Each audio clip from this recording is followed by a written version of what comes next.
Hello, everyone. Welcome back to Gloomhaven. In the last episode, we plundered a shit ton of gold from, I don't know, Lost Temple or something? Whatever it was called. Where was it?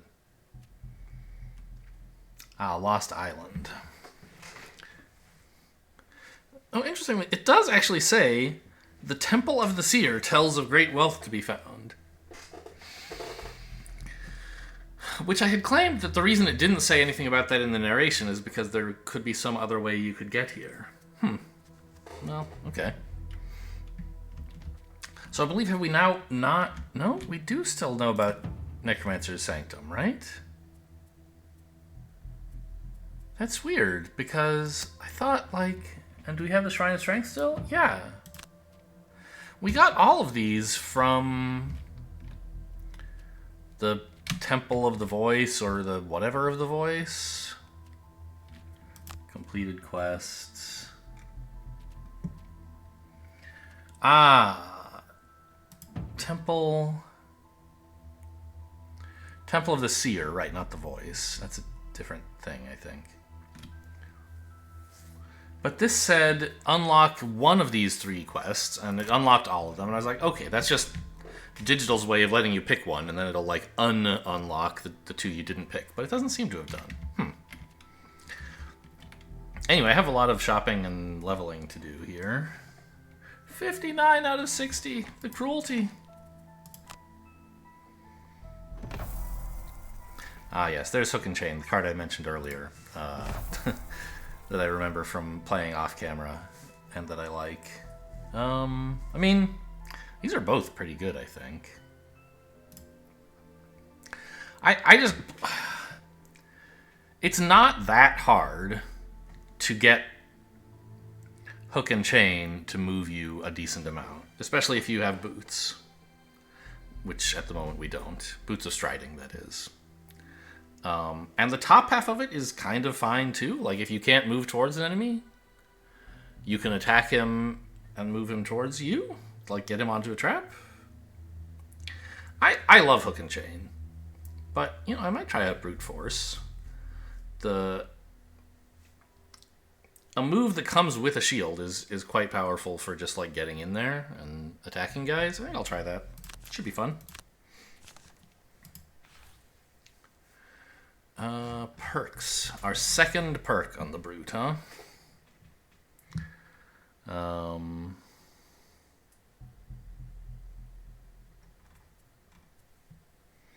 I mean, Rolling Poison, Rolling Muddle, kind of cool.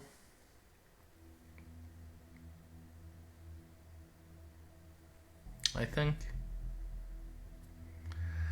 Those are good effects that we don't have easy ways to apply that often. The Cragheart Muddle's somewhat often. Oh, not Poison and Muddle, Disarm and Muddle. Nice. Disarm is a quite powerful effect. Oh, we have two perks because we got one from leveling and also filled out our perk card somehow, I guess? Oh, right, because gain at most 6 or 7 experience. I forget if it was less than 7 or 7 or less, but is worth 2 perk points. The fact that we're here, yes, we did cross a boundary. I could go for this stun. I could go for some damage improvement.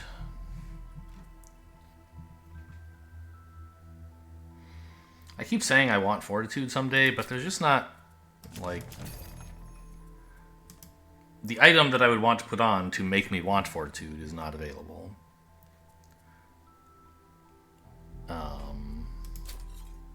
Oh, he's wearing hide armor. What? What is wrong with me? I thought he wasn't. Obviously, I take the Fortitude. It's going to add a +1 and remove a -1, right? Or and remove 2 -1s? Wait, what's going on?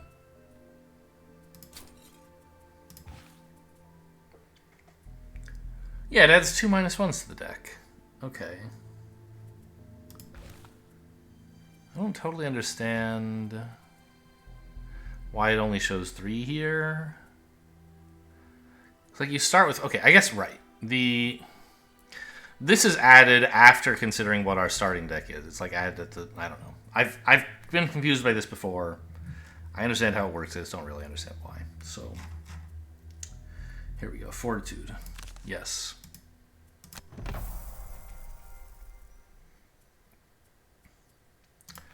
Chunk. You have...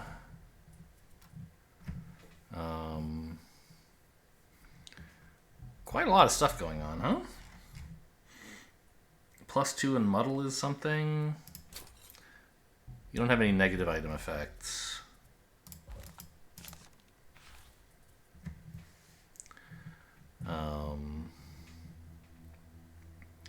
I'm always like reasonably happy to take focus. I try to avoid adding stop cards, right? Cards that are not rolling, because they decrease the likelihood that you hit these rolling cards, which do some exciting things.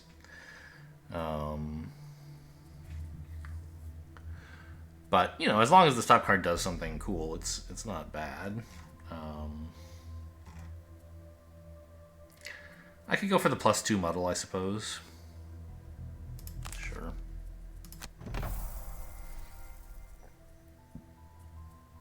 And I think we should be buying stickers. I already have one on Rumbling Advance. I think I said I wanted to put like a bless on this, maybe? Makes sense, right? Where else do I have a sticker? Clear the Way. So I could give this an element. But it's I don't use that half almost ever. So I don't think that's a good thing to spend $100 on. Also, he only has 65. Somehow I thought he was richer, but that's just the brute.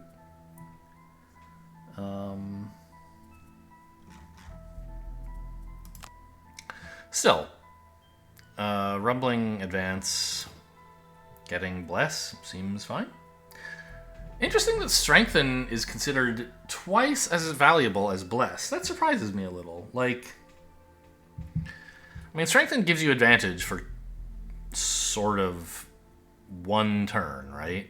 Yeah. I guess the thing is, like, Strengthen is much more immediate. You give someone a Strengthen, you know it's going to do something. Bless, just like a long time from now, will do something, but you can't really predict when. I don't know, I'll take it. I mean, will I? Hang on. How often do I really use the top half of Rumbling Advance? Sometimes.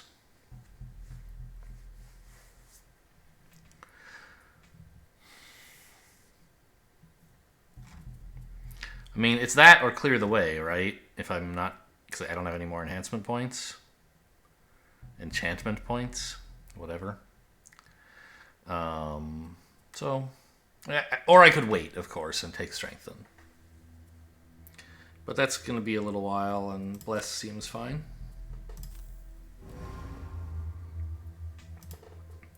Now, the Brute. He has a lot of money.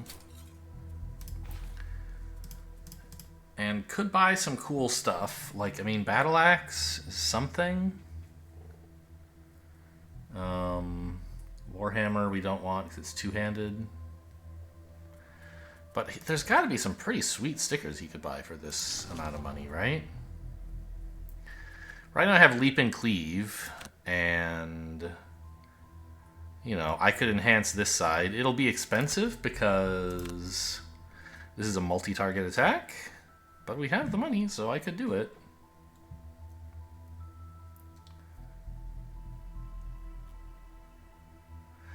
Kind of seems weird that even the stuff that is not affected by it having extra targets is made more expensive. Like, adding air is not something that's better because it has multiple targets.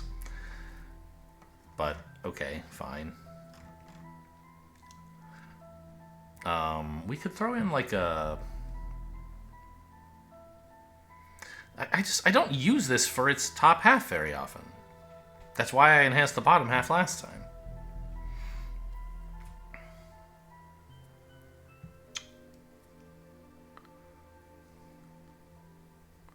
Oh, I was talking about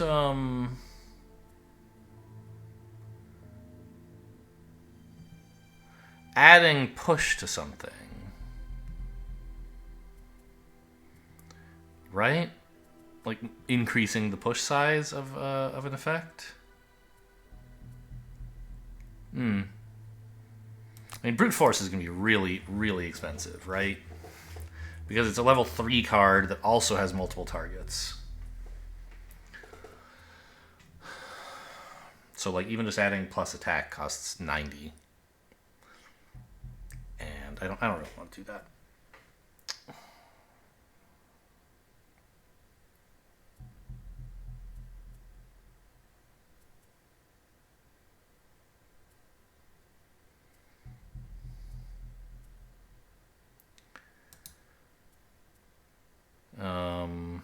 Yeah, I think Overwhelming Assault is a pretty decent card. Oh, wait a minute. This... I don't usually run Sweeping Blow. I put it in because I was trying to avoid getting XP. But I guess, like, pushing all adjacent enemies by 2 could be a way to trigger multiple traps if we were very lucky. It's not very likely, though, right? Let's put it on Overwhelming Assault. This is the kind of card that I have not found a lot of excuses to cut, right? Could make Trample better. I do, generally speaking, like Trample. But it's not that exciting. Let's just make Overwhelming Assault push 3 and see how exciting that is. Oh. I could put an effect on it in addition to the push. I didn't, because you target someone with a push, and so you could, I see. I could push 2 and immobilize. So that they, like, can't come back? Huh. That's interesting.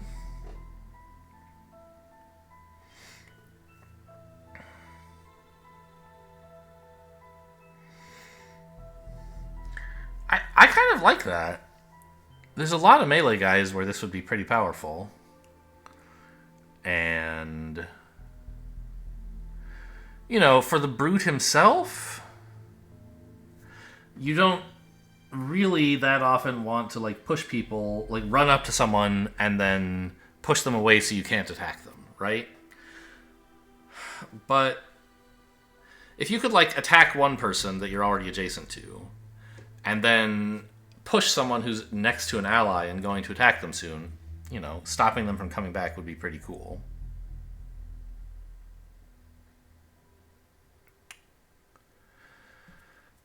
The extra push, though, I mean... it's way, way cheaper. It has a similar sort of effect that makes it harder for them to get back and attack the ally in this hypothetical scenario. And it also makes it easier to push them into traps. I think this is a better choice. And it leaves me with the option to, like, maybe add a second sticker to one of these cards. Ugh. I mean, could increase the area. This would make Leap and Cleave more... I don't know. How often do you really have 3 enemies stacked up like this? It happens sometimes.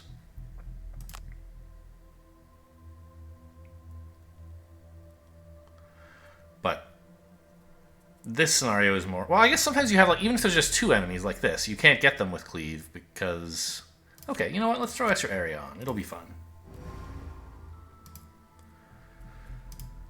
And the Tinkerer still has a free slot. But I think just throwing another sticker into this one, it's not that expensive a sticker, and this is the only thing I can spend the money on, it seems fine. Do we want to do this as well? Add jump? Sure, let's make stun shot insane, shall we? No, the thing is I never spend the bottom half of stun shot.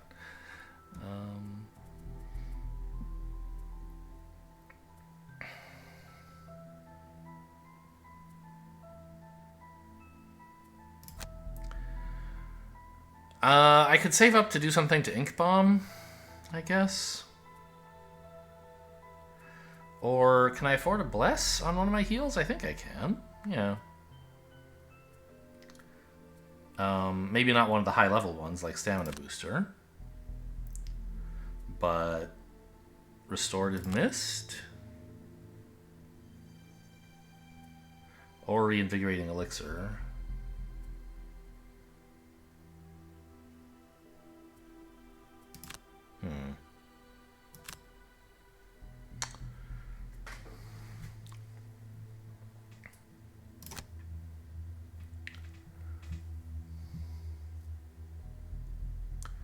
Which of these do I more often play for top half? I think it's Reinvigorating Elixir, right? Because you can get something out of Restorative Mist anyway. Whereas, like, letting someone pick up all their discarded cards, I just haven't found a lot of chances to do that, even though I believe it's a powerful effect. Let's throw a Bless in there. Now we've spent all of our booty. Let's get this the heck out of here. All right. As the daylight fades, you find yourselves wandering through a half-crowded market street, browsing wares. Hey, over here. You turn in the direction of the voice, see a filthy... Oh, that's not a Vermling voice. See a filthy Vermling gesturing from a dark alley. Yeah, you grim-looking chaps. I have something you might be interested in. Vermling holds out a piece of metal covered in sludge. Found this in the sewer. Writing on it I don't understand, but I know it's valuable. You can have it for 10 gold. Now, I don't remember... I've had this encounter. I don't remember if I've had it on camera, though. I know I've had it off camera. And, like, the first time you get this, it's definitely useful. You do get, like... you know, a quest item. The second time, I think you get basically junk.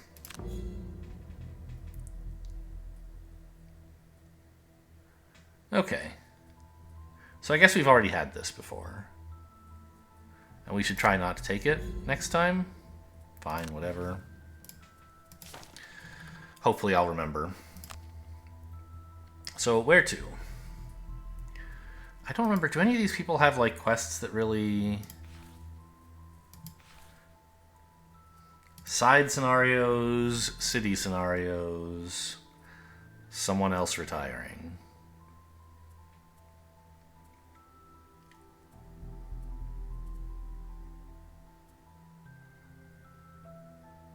Boss scenarios. Here's a side quest.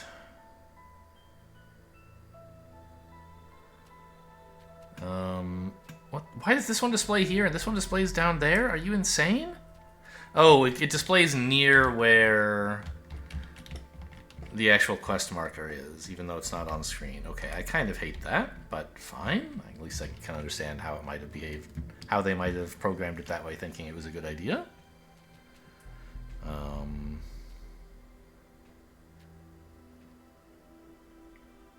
Magma Pit. We tried this one once. I remember this. The first room I did pretty well in. The second room there was a bunch of flame demons.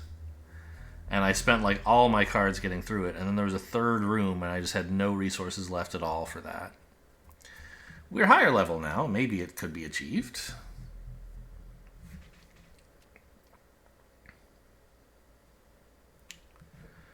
Could track down Jexera.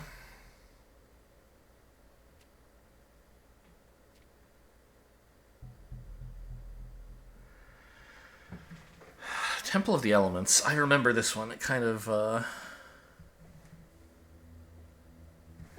Did I really... We did this with 2 mercenaries. It was so hard. With 4, I feel like it would be a lot easier. And of course we have 3 right now. I could add a 4th, but I think 3 is a good kind of... You know, the videos are already 2.5 hours long, right? I don't need a 4th mercenary.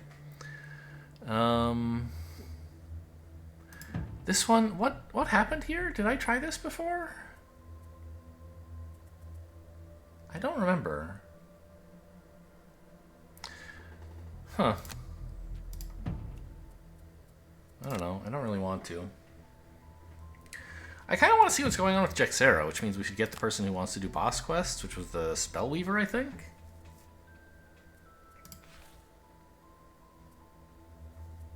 Where is she? Yeah. Maybe take out the Brute?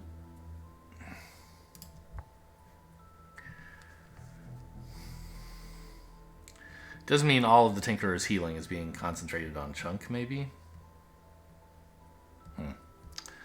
Okay, and you... Yeah, I mean, you're only level 2. Sad, but... Boy, and like no dang items. Oh, speaking of which, didn't someone unlock a new hand item slot recently? I think it was the Brute, and I just bought him a sticker instead of using it. Alright, let's just check this out. Kill Jexera, so... Cultists, living bones, living corpses, and night demons. I don't think we had anybody who wants to do anything with any of that stuff. Yeah.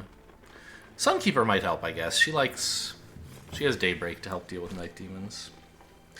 You're trudging through some foothills when you hear the strangest sound in the distance. It sounds like wolves howling, but higher pitched, and there's a rhythm and a melody to it. You crest a nearby hill and survey the area, spying a pack of vermlings standing in a circle and singing. Well, that's the best word you can think of, anyway. Occasionally, during the song, they also clap and dance around.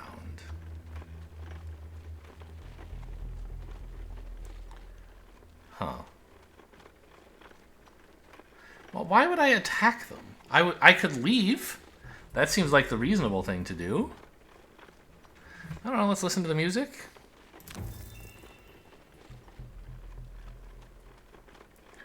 Okay. Well. The Tinkerer now has enough XP to level up, but we can't do it because you can only do that in Gloomhaven. You never would have found Jexera's lair without help. Deep in the Dagger Forest, you would have become hopelessly lost hours ago, if not for the detailed... Wait, this is in the Dagger Forest? After various twists and turns, you find yourself... I should have brought the person who wants to do Dagger Forest quests. Hidden in the growth of the forest. A massive tree trunk mostly blocks the entryway. This building must have been built ages ago, and was long forgotten by time. You squeeze past the tree trunk into the dark halls of the tomb. You light a torch and wait silently, listening for sounds of inhabitants. It's faint, but to your left, you hear a shuffling sound. You move closer and open a set of stone doors. Ahead of you, the torchlight catches shadows of the living dead. It looks like Jexera is hard at work rebuilding her army. If this is in the Dagger Forest... It's in Corpsewood. That's not... I checked. Like, right?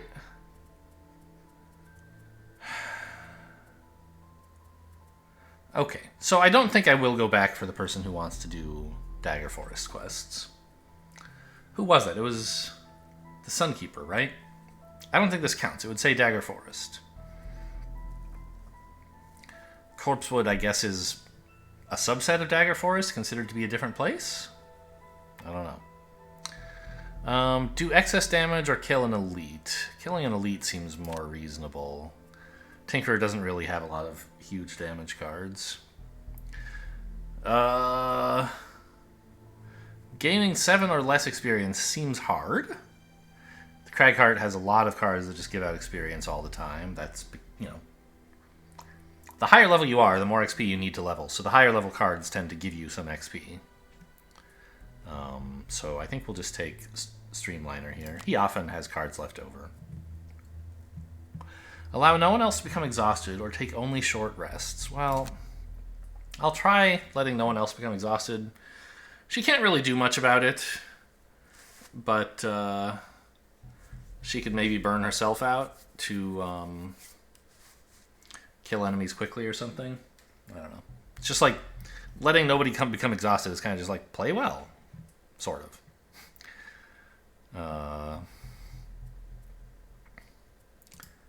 Right, so have cards left over, kill an elite. I mean...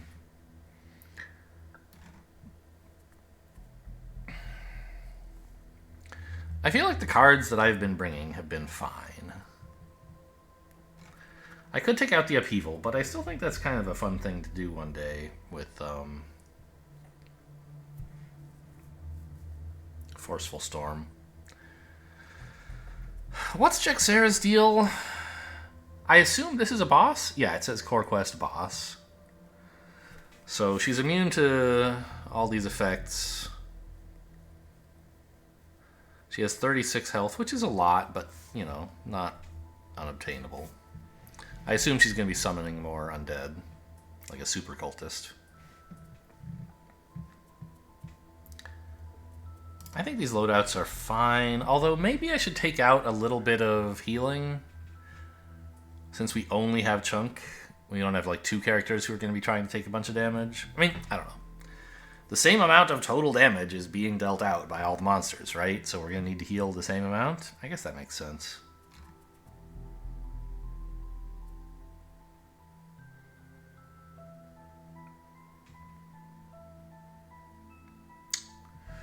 Oh, you know, Volatile Concoction... with, the Spellweaver around, she generates ice, you know, not all the time, but somewhat regularly. No perks for it, but I mean, she has...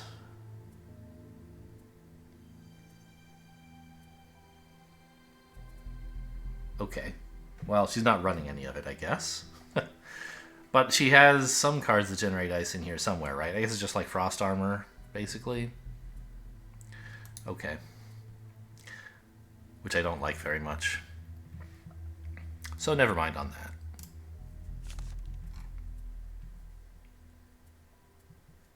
Yeah, I don't know. Let's just leave those decks the same. We're rebuilding here.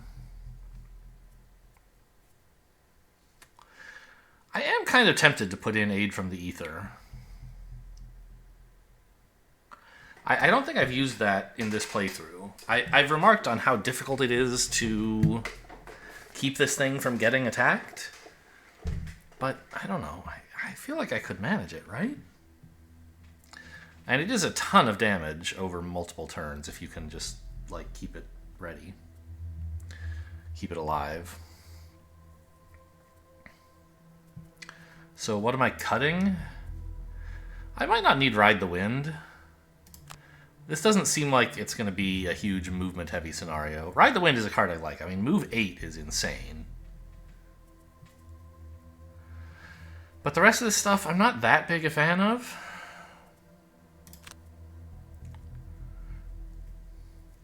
Hardened Spikes, I mean, you can spend Earth, which will be around all the time, but this is, you know, a burn card. I don't know.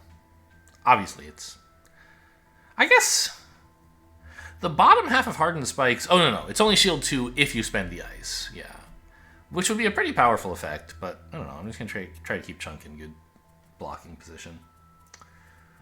Let's give this a go.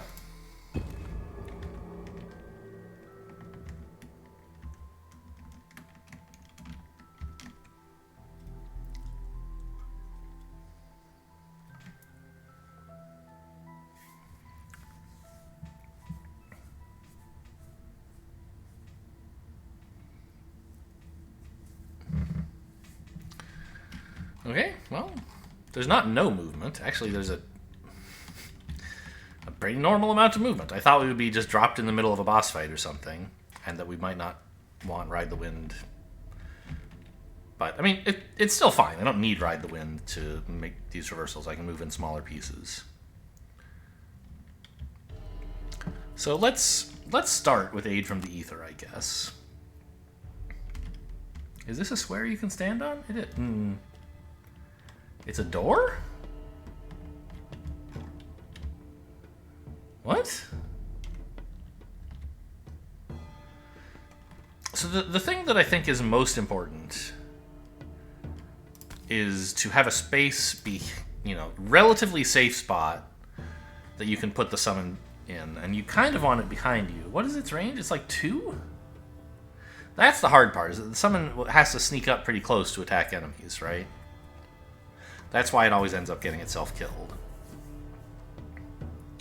But if we can get the Cragheart to stay in front of it, it should be okay. Maybe I should have built him to be a little bit more melee, actually. We have 3 ranged guys. Anyone getting up in our face is going to be unpleasant.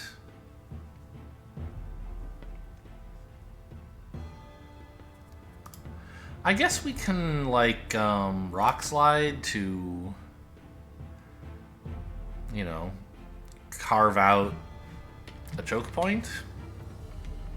The opposite of carve out, I guess.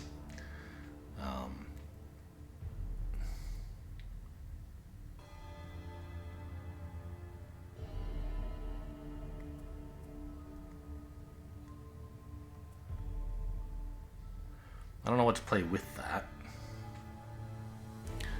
Oh, Dig Pit. Right. That's like this cool combo that I just never get a chance to actually play, right?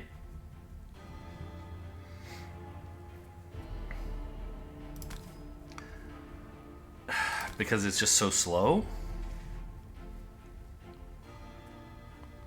You want to, like, put obstacles here and here, and then just stand here, right? And they're all helpless.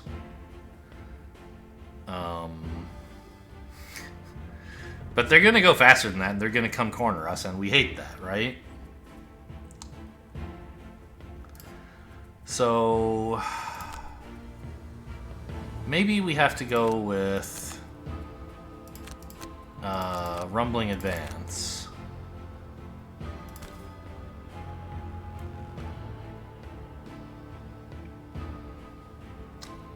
And it's going to damage like one guy. Oh well, not everybody. But I'll be able to build a barricade with it, basically. If you're summoning an ally, and it would be nice if you could spend... Well, no, create an element, I guess. Flashing Burst is nice. I guess you want to move up so you can actually reach. Do I care whether you're fast or slow? I don't think I really do. I guess slow would be better then, so that in case I want the space the Cragheart is currently in. Yeah, we just want to make sure that the enemies don't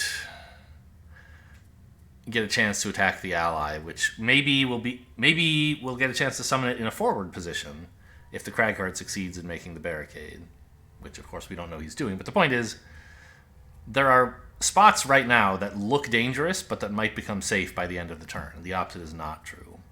So I think we should go for Aid from the Ether.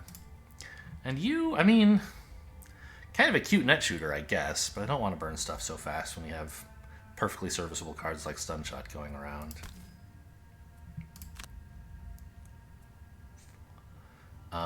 And I could go with Entanglement Field, you know, but no one, or Enhancement Field, no one's actually attacking, so that, and I don't think it's so unreasonable to assume that either, even if I weren't looking at their cards. Like, Cragheart loves opening with Rock Slide, that's not an attack. I mean, I guess actually she is attacking.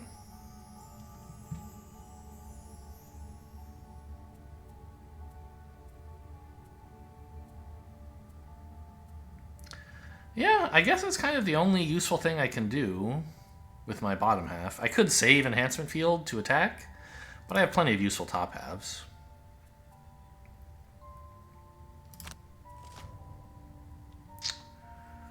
Okay, the Living Bones are moving slowly,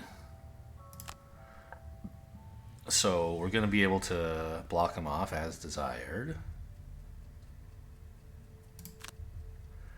And I guess we want to stun the one who would otherwise get to attack the Cragheart, right? It still seems like it makes sense to move here, barricade here and here, right? We can also chuck one back at the cultists, I believe. 1, 2, 3, 4. Well, one of the cultists. I guess I could go here. Which lets me get more attacks on this guy, but it lets this guy attack me. I guess that's... No, the cultists are healing anyway, so attacking them doesn't really matter very much. Let's just keep the Cragheart healthy. But first...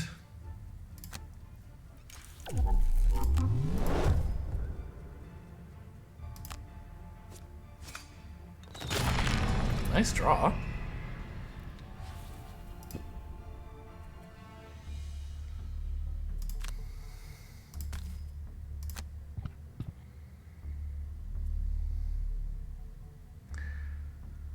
I guess,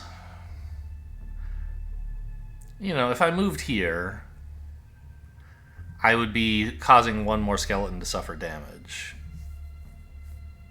And I'd be doing more than Necromancers. I think it's probably fine, actually. The Cragheart's health is not a huge problem because I mean, the Tinkerer has a lot of heals, right? So let's push for damage. Oh, actually, whoops. It turns out we did so much damage to this guy that the stun on him isn't going to do anything. Because he's just going to die when his turn starts. Uh-oh.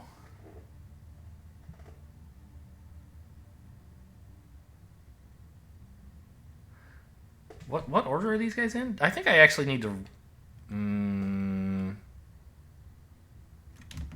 roll this back? Maybe. Because the rumbling advanced to here. I don't have any new information about that. I could undo that. If I'm standing here, I get attacked by 2 skeletons, right? One standing here and one standing here, I believe. Skeletons 4 and 5, yeah, they're both going after 2, and 2 is dying.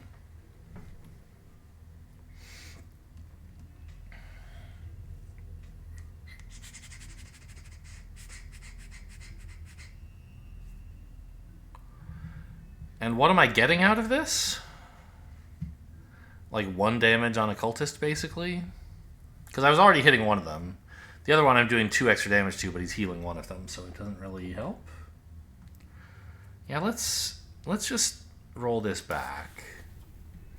Stun field, flashing ether, and rumbling slide.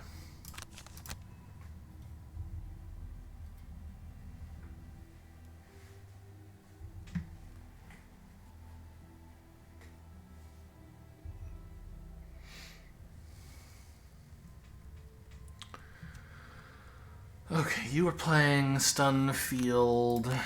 You were playing... I need to rearrange where they were standing as well.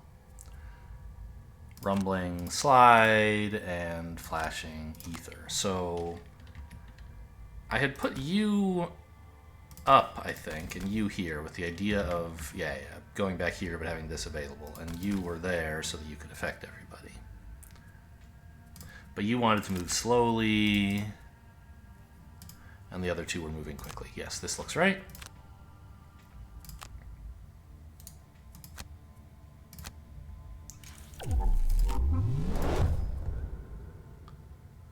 So we get this lucky draw here, which, you know, I think I would actually be happier with a +1 than a +2.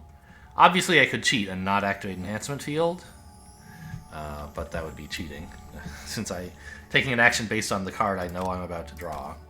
But now that I know what I've drawn, and I can think through the ramifications of my actions, I don't think there's much benefit to standing here. It does 1 more damage to this guy and that guy, but I take 2, and, like, I don't know. It seems silly.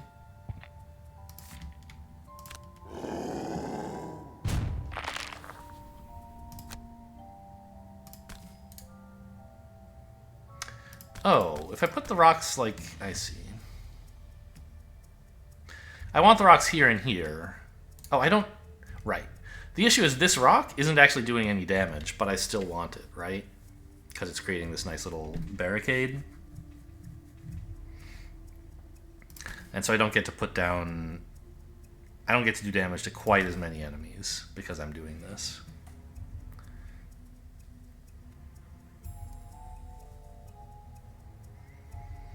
Okay.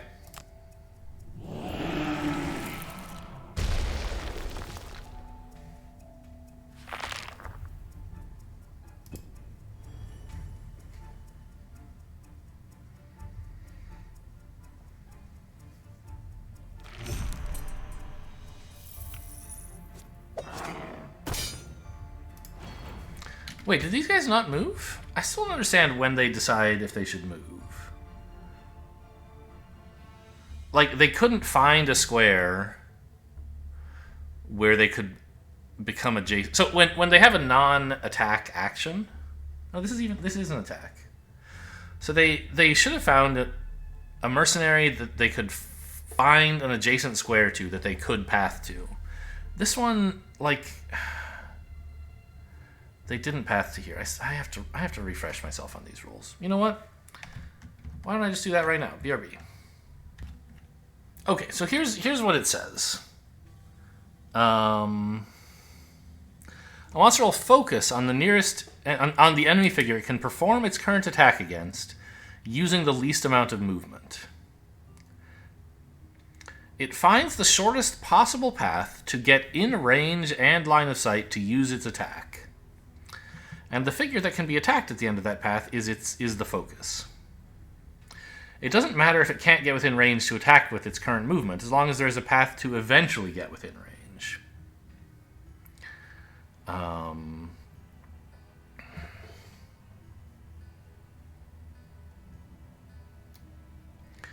And then it says...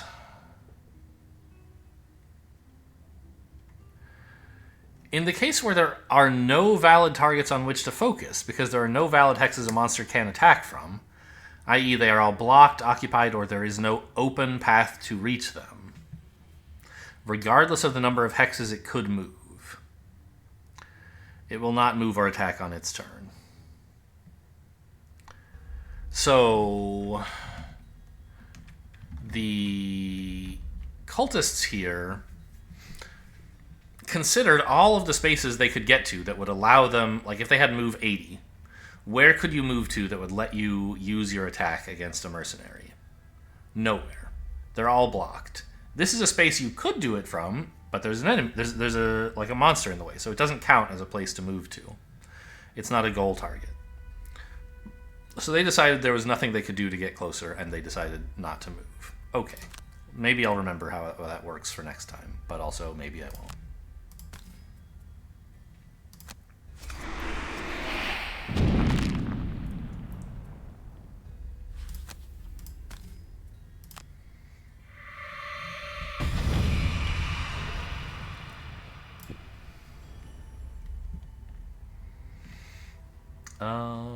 Toxic Bolt would be a nice way to poison one of these. Actually, I want to save that for the cultists.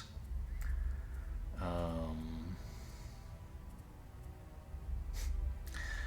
don't have a lot of attacks. I guess Reviving Shock's okay.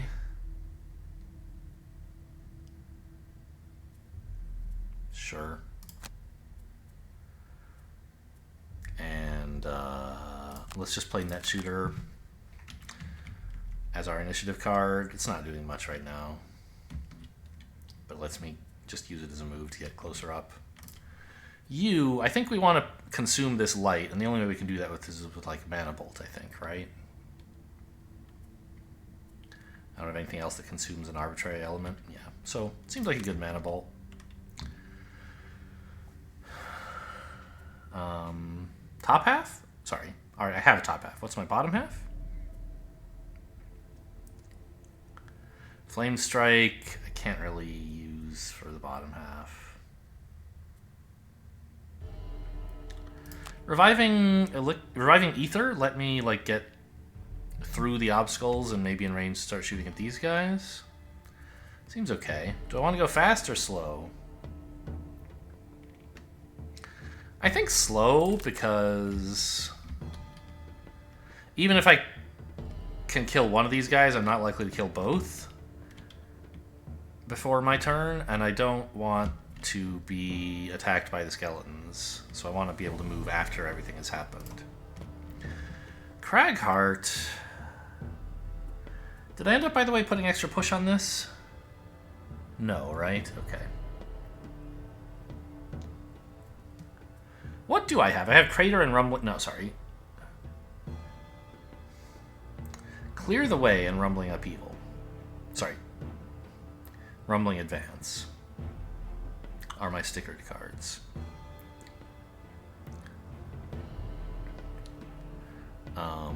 Clear the Way would be a way to consume Earth, but I have lots of ways to consume Earth, so that's not that important.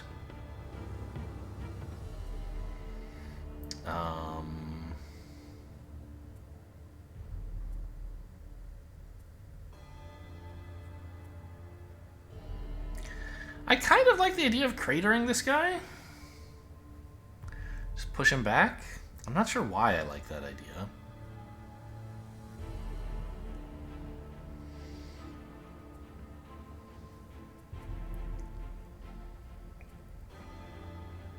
Oh, you know what? Just move this obstacle up to hit both of these. That's not bad, right?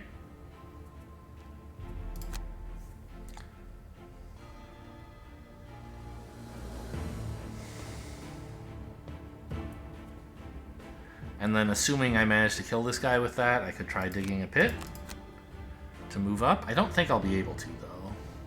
So that's not so hot. I mean, I guess Heaving Swing to make this attack for 4 is pretty cool.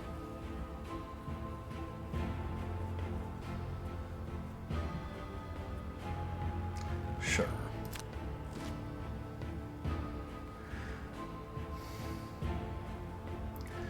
Okay, the living bones are shielding and healing, which I hate.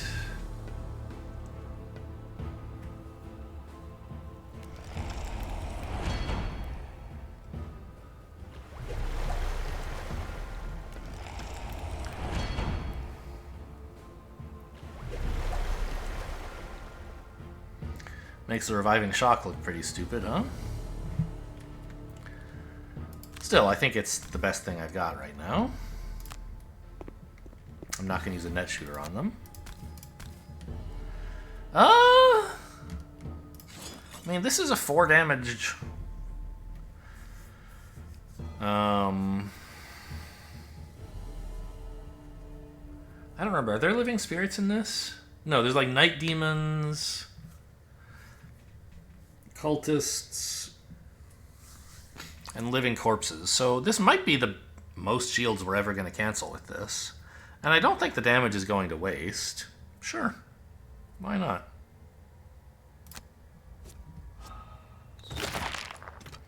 Take that, moron. Nice hits.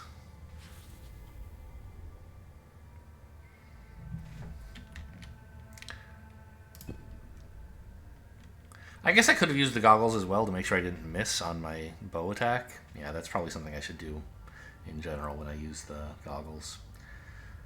Or when I use the bow. Yeah, I still think we want to do this.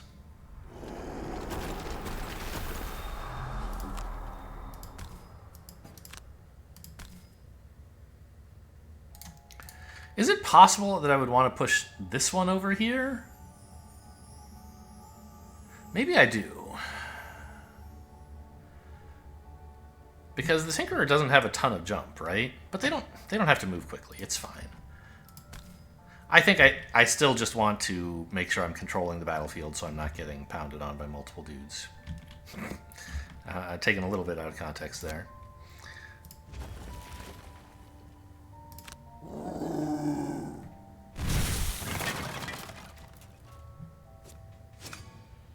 And we get the earth back. That's nice.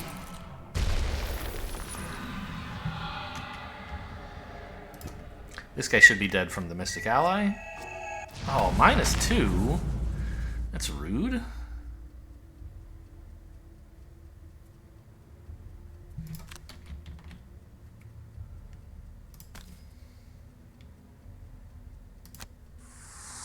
Well, let's see if we can finish him off. I know we have disadvantage, but it's important to see if I can try to kill this guy, and it's like, as long as I don't miss, it's pretty likely to work. Yeah, -1's fine.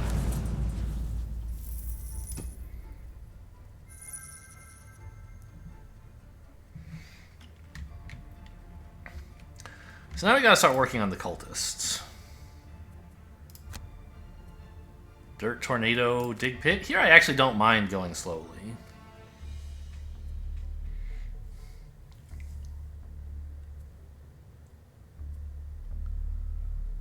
I mean, I guess maybe Dig Pit is just a bad card to play because I don't want the invisibility. But I don't know if that's really true.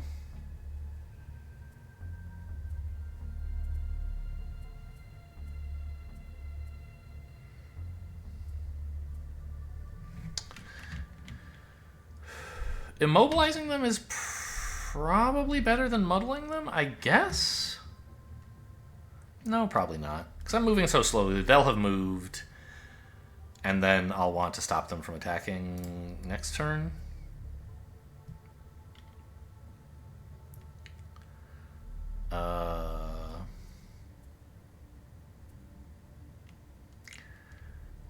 I mean, I think it's okay to fire orbs here.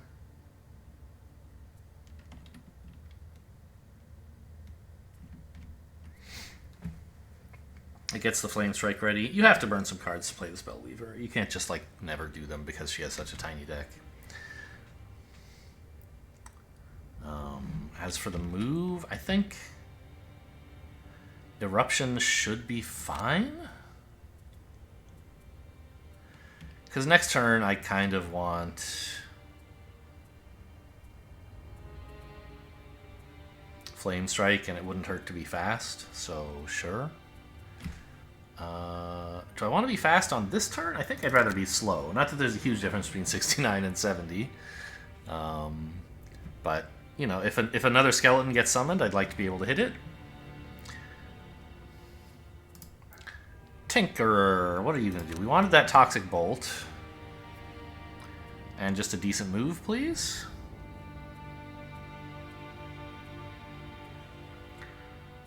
Ink Bomb and Crankbow, both perfectly reasonable. Let's take Ink Bomb, I guess? No. Crankbow, I don't know. And we want to move quickly.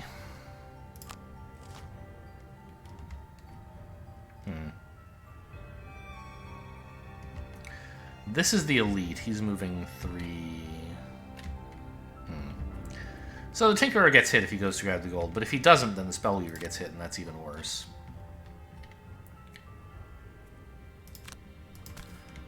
So let's just grab this.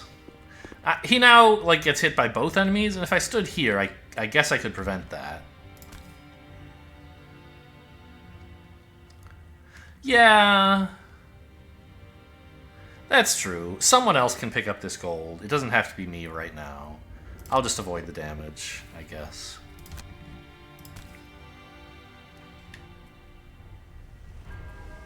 And they're not healing. Oh, we hit a wound. Nice. Oh, and I made Earth. Would have been better if I had gone slowly, I guess, for the Cragheart to have more Earth next turn, but it's also nice to get the poison in before the Cragheart's attack, right?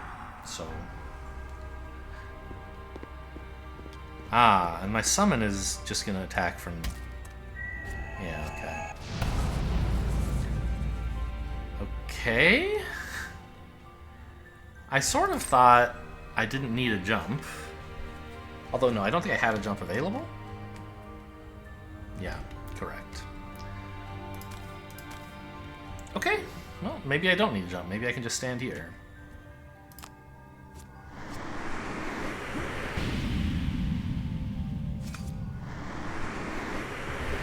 Got him.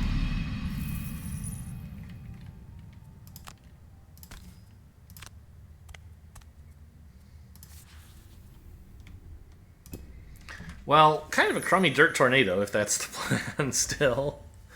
And I guess it must be, because everything else is even stupider.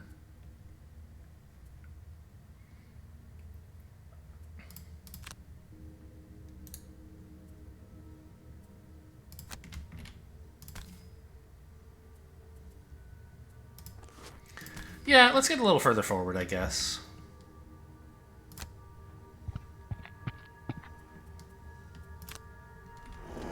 I don't know if I really want to be invisible, but here we are.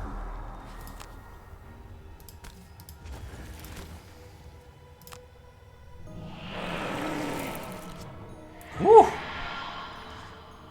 I thought that said +2. +1 is still good.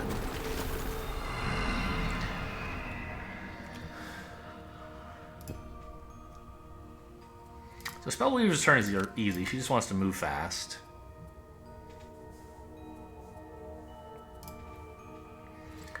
Cragheart, I mean, I guess he's not going to be doing much with his invisibility, probably, right? Did any of our guys take damage? No. So I don't really need the Claude for healing.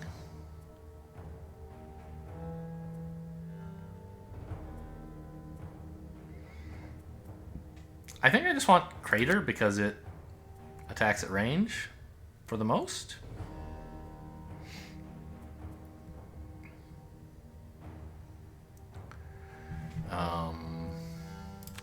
Maybe Upheaval to go fast, just to make sure this thing doesn't get to kill the ally. It's unlikely to, but just in case. It would be quite bad if it did.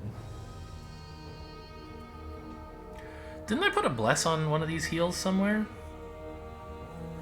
Reinvigorating elixir, sure.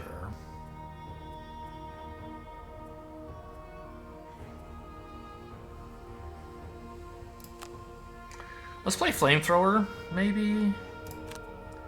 I don't know. There's no scenario, I think, where I need to shield this guy. Because he's going to be acting before me anyway. I guess I'm not supposed to know that, but, I mean, 47? That's pretty slow.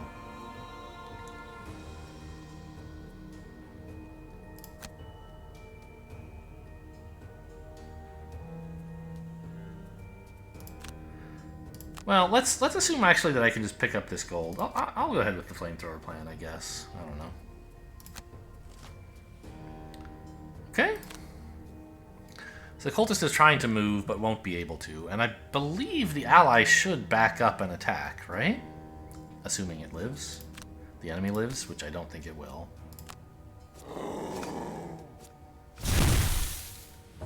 Oh, it did.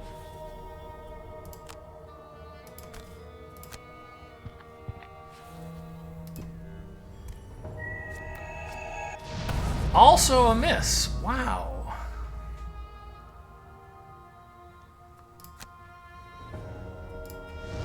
Well, I get some value out of Flame Strike then. That's nice.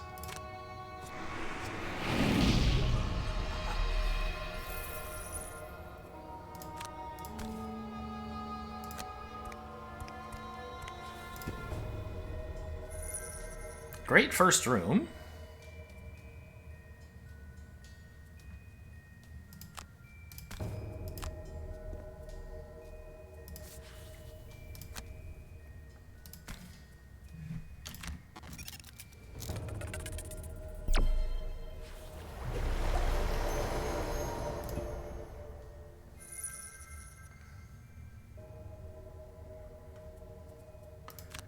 Ink Bomb to get into position here, I assume. Or maybe here? I don't know. Move quickly so that the Mystic Ally has a useful space to move closer to the combat.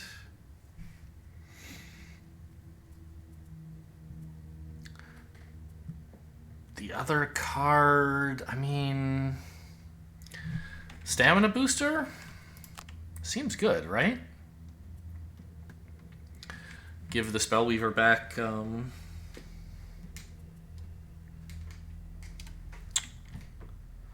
fire orbs.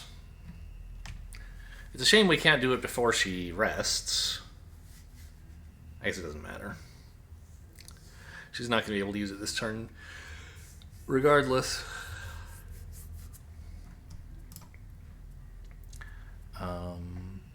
She doesn't have any particular objectives. It's important not to burn Reviving Ether, obviously, but yeah, I mean, I guess she should long rest, right? You need to squeeze her cards out over as many turns as possible. Or drag them out, I guess, is more accurate. I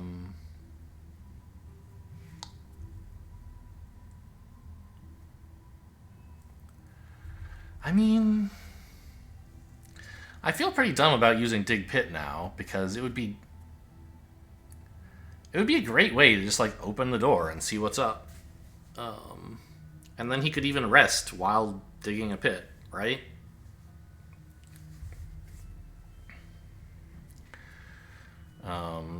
Instead, he's got this, like, awkward choice about,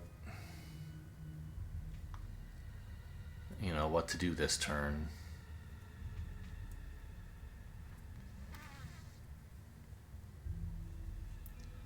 He could just take a slightly early long rest, I guess.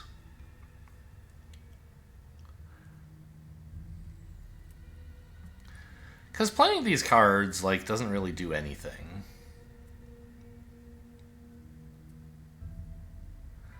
Unless I wanted to bottom half Stone Pummel, which I don't think I do. And next turn, we're basically just using... Oh, he was attacked once. He blocked the damage, I see. Yeah, I want the boots and the shield back, and I want to go in next turn, and I don't want to play any of these cards. So I think long rest is perfectly fine. It's a little early, but it's fine.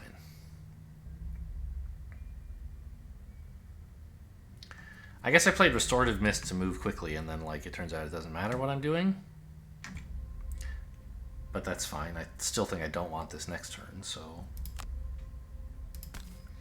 You... Oh, I didn't... I did it because I wanted to move out of the way of the Mystic Ally, but I ended up not actually moving, so it's not going to do anything.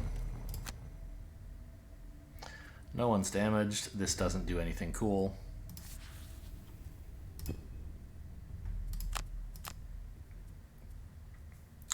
So let's chuck... I didn't really figure it out.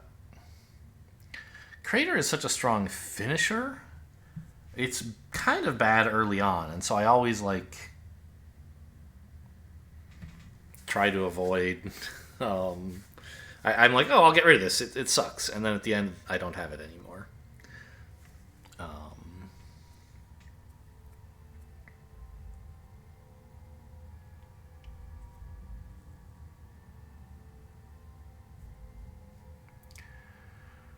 Oh, I don't know.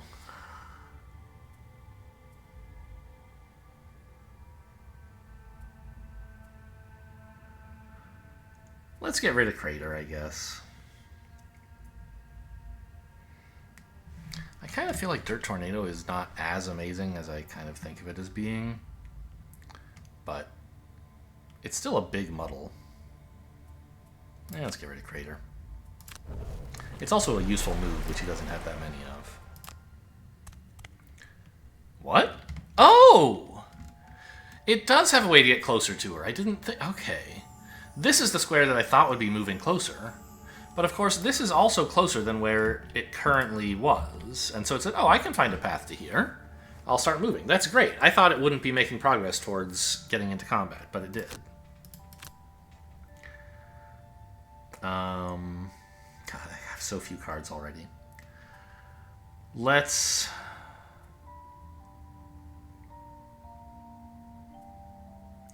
Get rid of Crackling Air. I don't think I'm using the top or bottom half of this anytime soon. I'm not sure what it's for, actually. I usually use it... I bring it because, like, the top half adds a ton of damage, but I actually don't have any sources of air. I don't have the Brute or Ride the Wind. When I cut Ride the Wind, I didn't think to cut Crackling Air as well. The Cragheart does have Forceful Storm. Generate air once, so that could be a thing we do.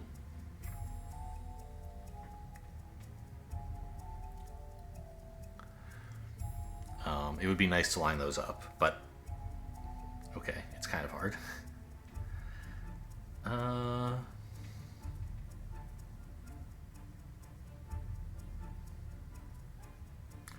kind of like Stone Pummel Dig Pit. Just like charge in there and attack them in whatever position they're in, and do it reasonably quickly.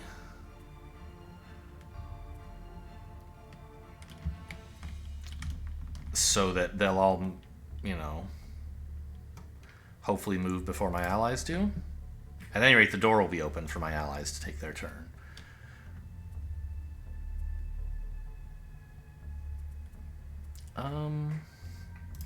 Let's go with something slow, like this. I don't want to choose one of my, like, cards where the top half is a burn effect, because you want to make sure that you're in a position where those cards are going to be good. And right now I don't really know what I'm going to need exactly.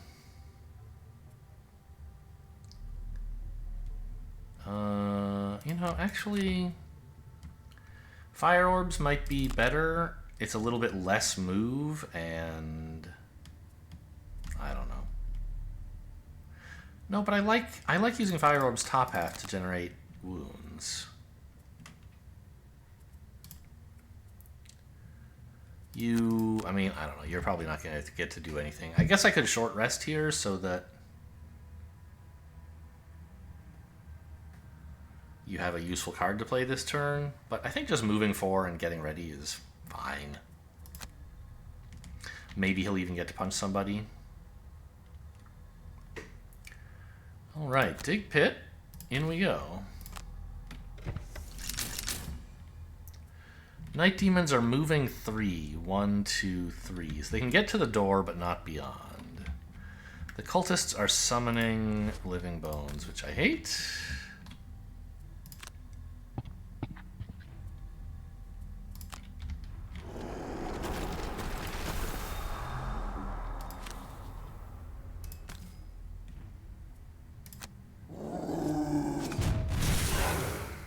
Oh, pushing that guy back is nice. Is there a trap I can get him to? No, but still seems nice to not have them all up in my face.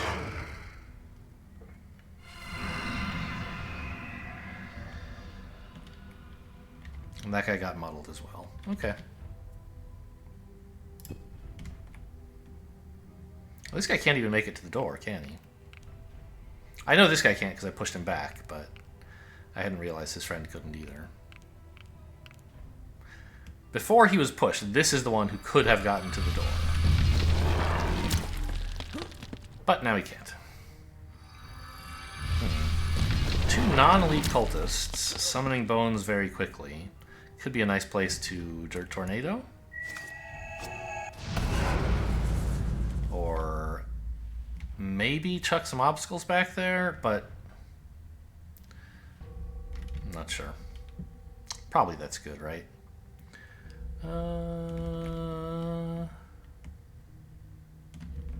Tinkerer 1, 2, 3, 4, right? Could get to the door and punch this guy, which seems fine. Which suggests I shouldn't stand in the door. So... Oh, I missed... What happened with this attack? It did 2 damage to this Night Demon. Nice. So maybe I could go even further. I could go here. It's a little scary to be standing so close to the enemies with such a fragile character. I don't think I should do that. I think I'll go here.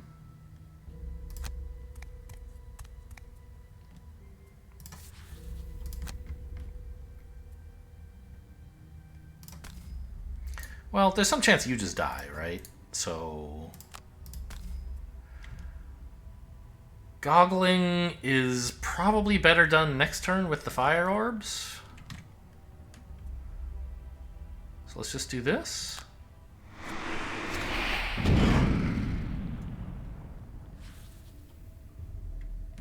She has curse cards in her deck? Nice. She didn't get to use it because of the disadvantage, but I forgot about those.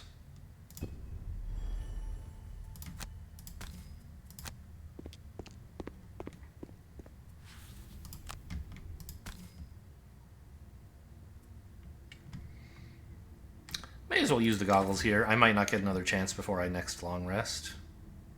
Because I might long rest this coming turn. Doesn't seem totally unreasonable. Got him. Very nice.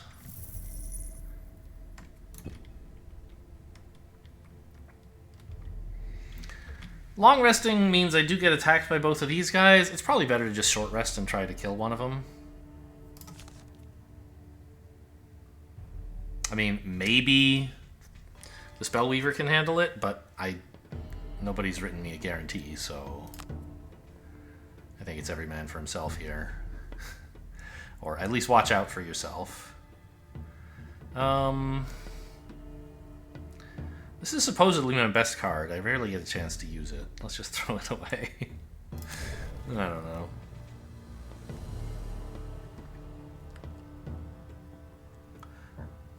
Reviving Shock's alright. Attacking this guy and also this guy is nice. And can I shield up? Flamethrower? The Night Demons are so fast, it's unlikely to happen, right? So anything else I could do bottom half instead? I could add attacks, which actually seems like it could do something.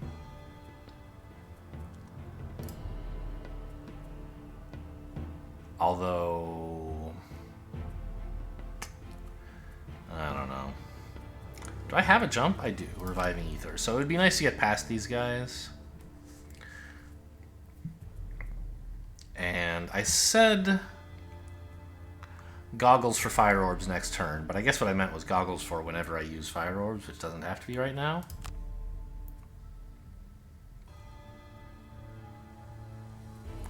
I might actually try to go fast here. Kill this guy and then charge into the room somewhere. Getting attacked once isn't that bad, I think. Kind of is, though.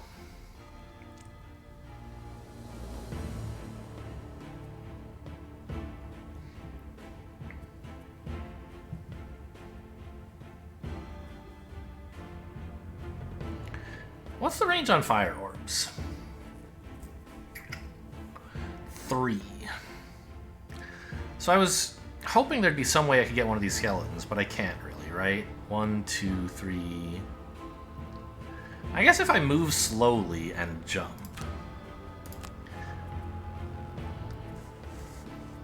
I'm not getting the Mana Bolt top half effect, really.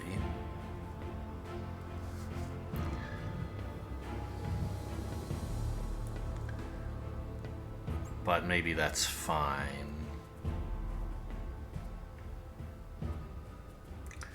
So Cragheart, does he want to rock slide?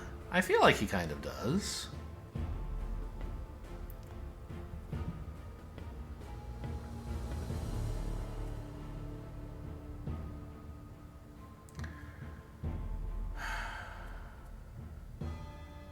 I think it's sort of a pipe dream to imagine that the Cragheart could stop these night demons from attacking, so like let's not even try.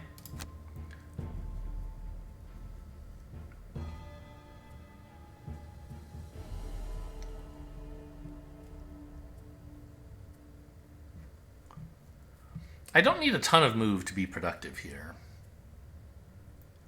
Let's just take a card that I don't think I'm going to get to use much right now, like Forceful Storm, and use that for move 2 to get to like this space or something.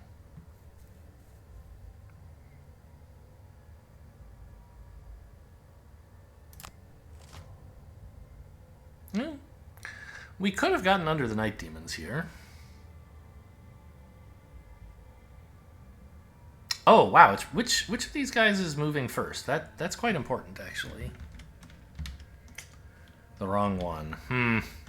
If this guy had gone first, he'd move here and then make his friend die. Instead, this guy's moving here, and only then, when this guy moves in, is this guy dying. Well, at least this guy is dead. That's nice.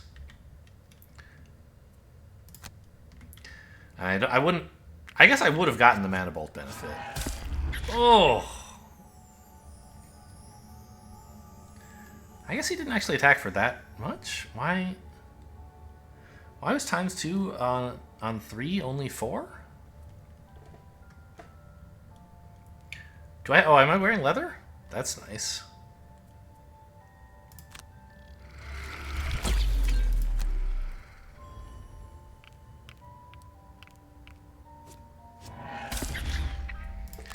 Boy, that hurts.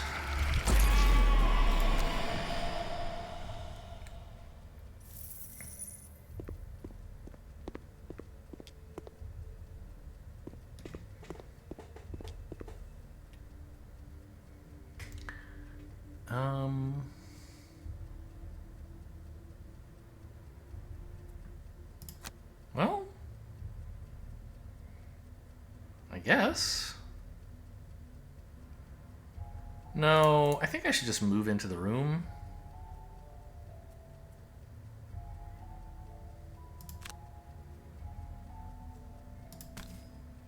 So that I get another target with the Reviving Shock. Because the Spellweaver's not going to want to attack from here anyway. Oh, although this is an ally. So this actually would get... Yeah, okay. Maybe we'll go for this. I don't want to be too far forward anyway, right? But it sure does look like I picked the wrong card.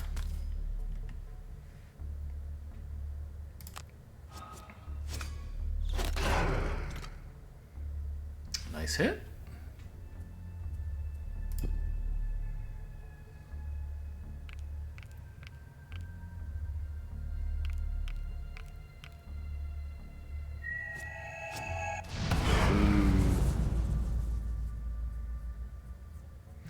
the +1 damage was not so great. But I can still get value out of it, right? By attacking these two and this guy here.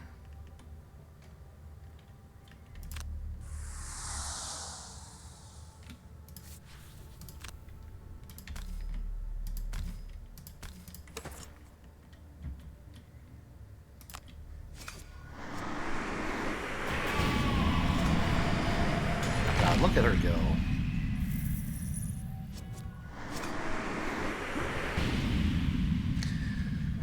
I love those flashy effects where you just get to like spend one card and blow up a million guys. Oh my god, the Crag card still gets a turn. I forgot about this. Where do I want to put obstacles exactly? Here and here or something like that?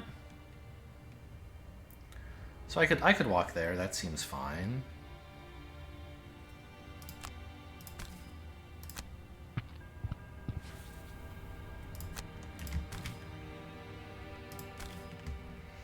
So these two do all the damage I need, and then kind of have a third one to put wherever I think it'll be useful in the future. Maybe here?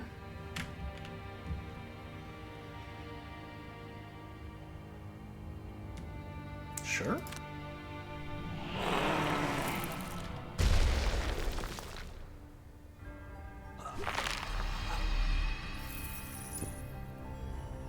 Oh, this guy's stunned. That's so nice. I forgot about that. We happen to draw that with the Tinkerer's attack? Is that right?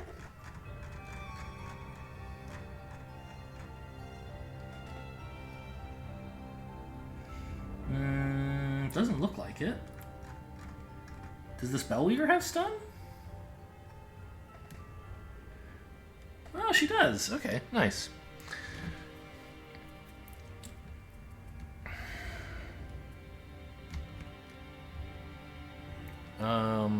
I mean, I'm pretty sure we want to do some healing on ourselves, right? But it doesn't have to be right now. Stun Shot is likely to be a valuable contributor to what's going on in here, and like just Ink Bomb for move.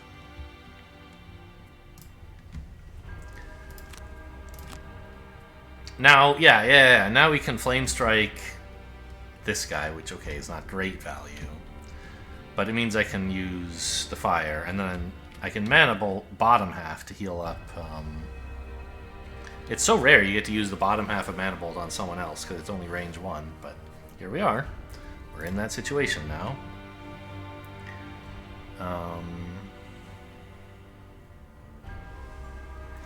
Clear the way, get that poison in there. Plus Rumbling Advance. Also blocks these guys off from getting to anyone else if I move before them. This all seems good. Yes, I agree. It is good.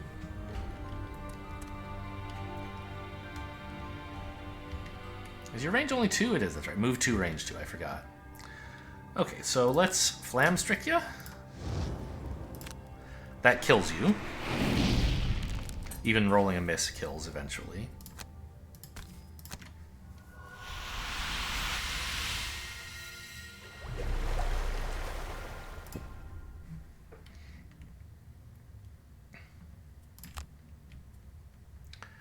And attack 3, target 2. Well,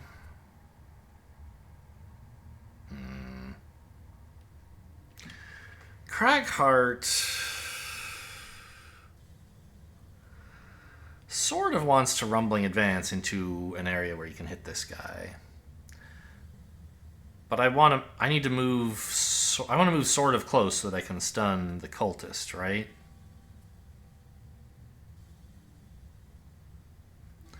But maybe it's a... Yeah, I think it's pretty important to make sure that we don't let the cultist summon, even if the Cragheart rolls low on damage. But it's attack 3, like... Well, it's not stunning. Yeah, that would be creating a whole skeleton. We're very unlikely to kill with the Cragheart's attack, right? So...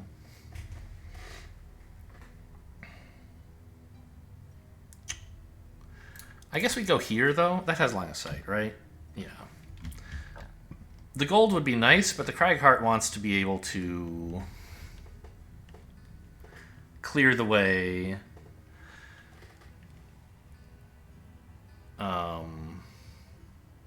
And then Unsable Upheaval to damage somebody, and I don't think we're in any rush to get the gold.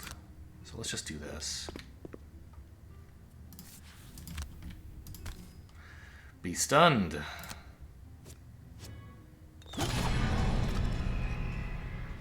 Okay, so he's not like guaranteed dead, but he's not summoning living bones now, and he's on the brink of death.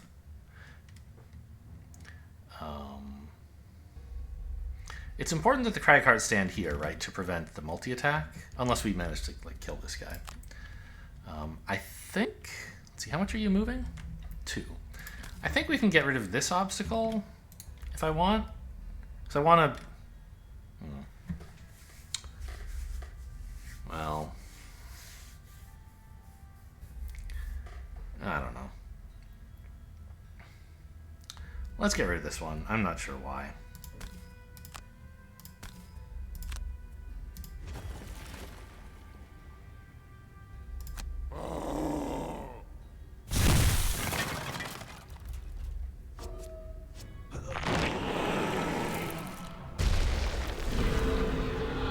Yeah, Rumbling Advance doesn't quite kill, sadly. Oh! Did I draw an Immobilize? I did. Maybe I don't have to stand here then, because he's not going to get to attack. Yeah.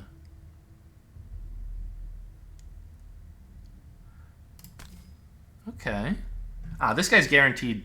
No, he's not dead because he's not wounded, right? He is wounded. Okay. So let's just come up here, I guess.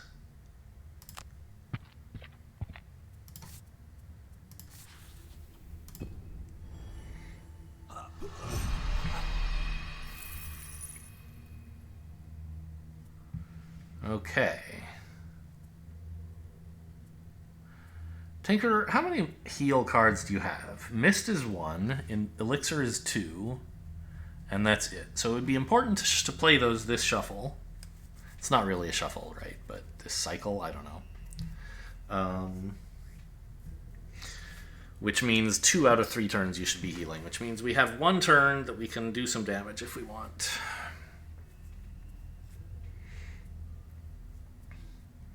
Which would really have to be Toxic Bolt, right? Seems fair. Bottom half, I mean, there's literally no one else to heal. Tinker is the only one who's taken damage. Shield up? You never know?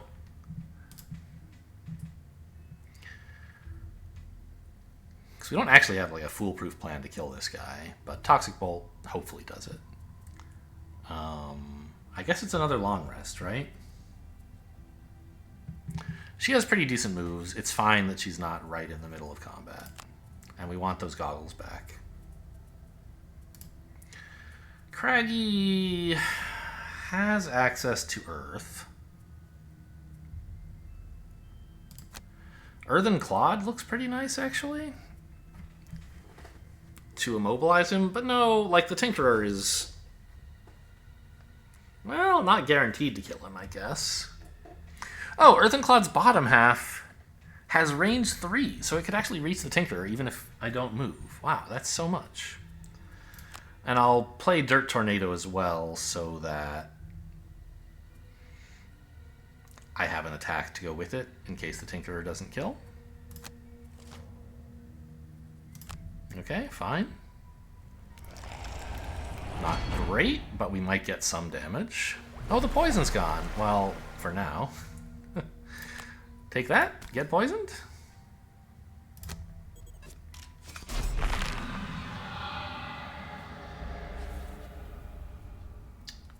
Don't need the shield. May as well move. And I think taking the gold is not too greedy.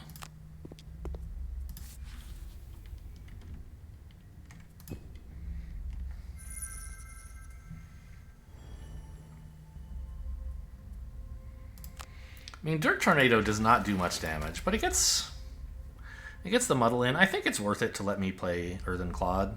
There's some chance this kills. Not even a low chance, right? His deck has mostly hits. Oh well.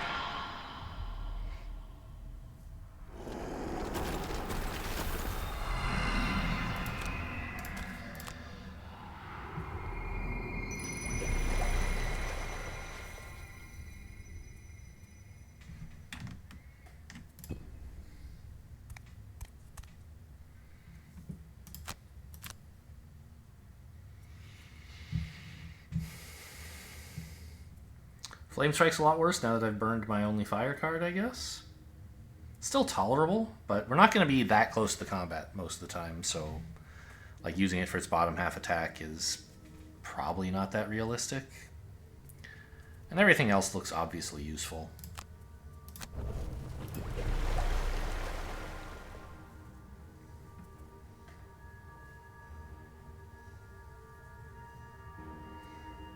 At this point, you're just supposed to like heal yourself.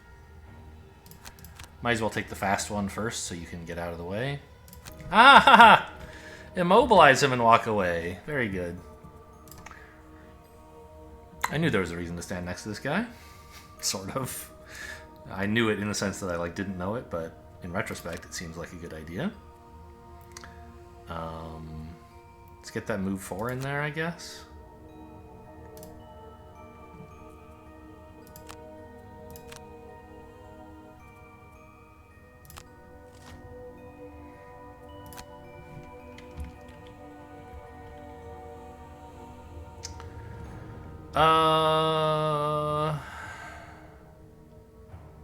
I mean, Heaving Swing is a guaranteed kill that might get some experience if I push this guy into here. But if I kill him without needing the push, I won't get the experience. In which case, I would sort of rather pick up the gold. I guess of note, I can't pick up the gold because it's too far away. So that is not really a concern right now, I guess. Might as well just go for the guaranteed kill.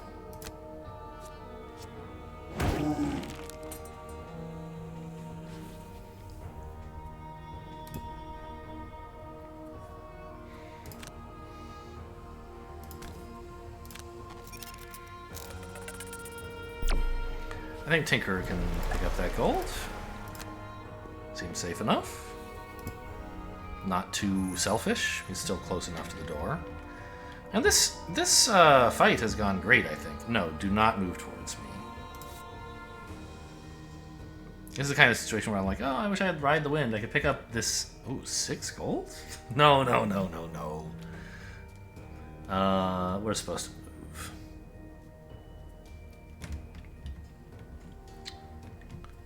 Right. Yeah, it's going to be some amount of work for her to get into combat if I don't go now.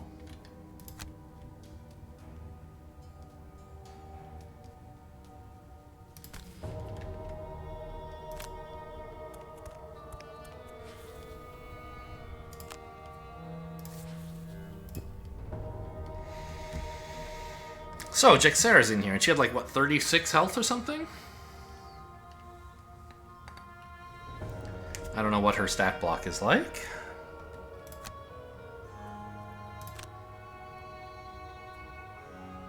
Might as well go slow. All you're doing is healing yourself.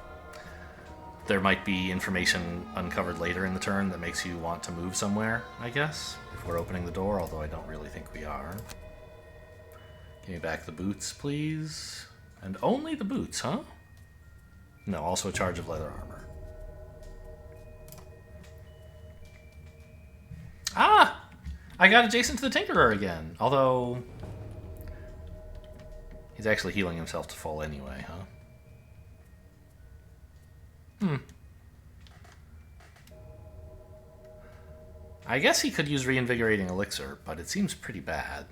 The Cragheart is recovering anyway, and the Spellweaver's only going to have like 4 cards.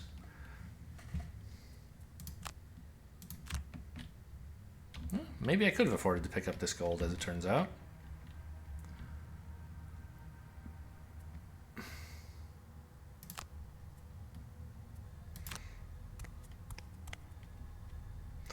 I want to put the Spellweaver here,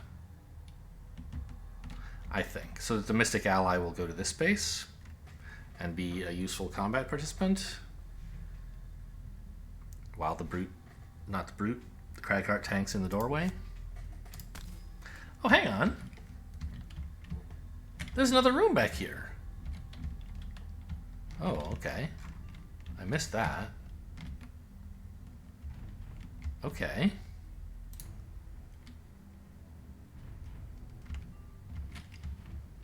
She could even get over those traps and open the door now. We clearly don't want that. At this time, we're all setting up for this door. I imagine Jexera's back here, right? This is not really the final looking room. It's on the way. Maybe this is where the treasure chest is? It's like a side objective you can skip if you want. I don't know. Anyway, I guess let's get up there.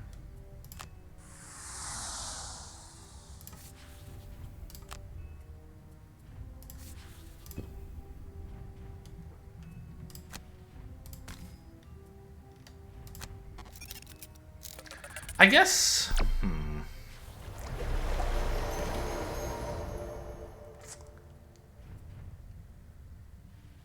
This is actually wrong, right? No. I was thinking, oh, what if the Spellweaver had used Mana Bolt to heal the Tinkerer? Then the Tinkerer would be at full health and could afford to bless somebody else. I guess the Tinkerer is probably long resting soon anyway.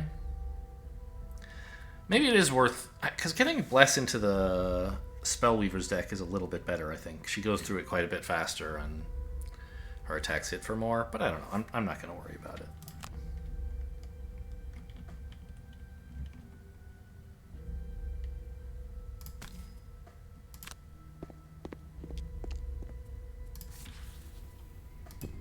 This way I'm not like committed to long resting either.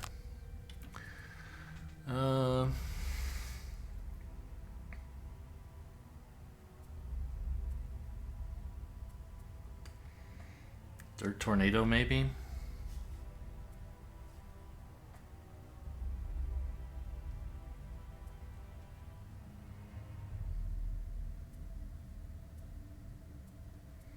Sure. I don't have a compelling reason for it. It just seems like kind of hard to use, and it's slow. And yeah, this is a great long rest. We wanted to take this anyway. You long resting is fine. And since all of my allies are doing nothing this turn anyway, no one cares that I'm moving really slowly with Dig Pit Rock Slide, right? Nice.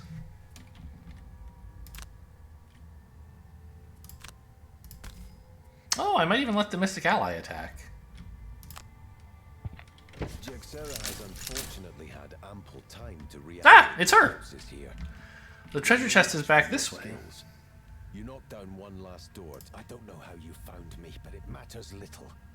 You have mistakenly assumed that I ran because I was afraid to fight you. I was just holding out some hope that you would come to your senses in time. It is a pity that your minds cannot think beyond what is at the end of your blades. What corpses you have destroyed so far will now be replaced with your own. I mean, they were skeletons, right? Not corpses? But okay. Yeah, become invisible.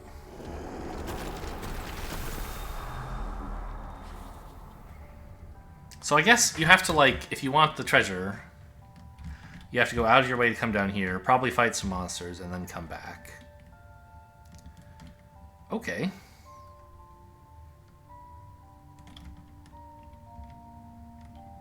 So what's the deal with Jexera?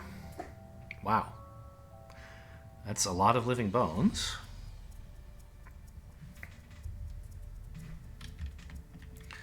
Sadly, it looks like the Mystic Ally won't get to attack. It'll move here.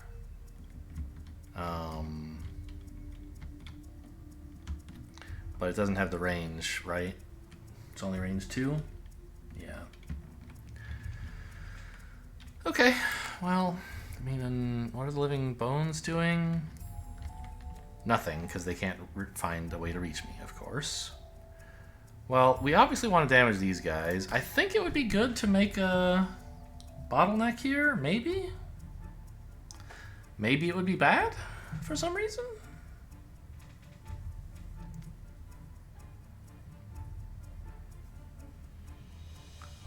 Does Cragheart still have any jump moves left? I think I burned Crater, but there's more, right? Clear the way if I have to. Okay. Would have been a nice way to get through here, perhaps.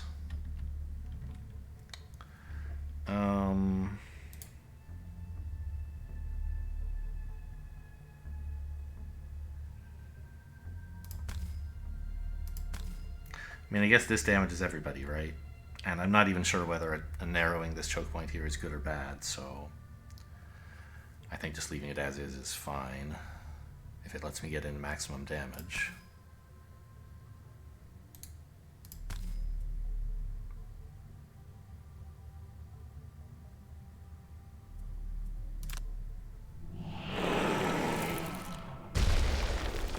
What? I somehow accidentally canceled the other two. I've done that many times before. Okay, what was this turn? Let's try that again. Rock, pit, rest, rest. Oh, that's easy to remember.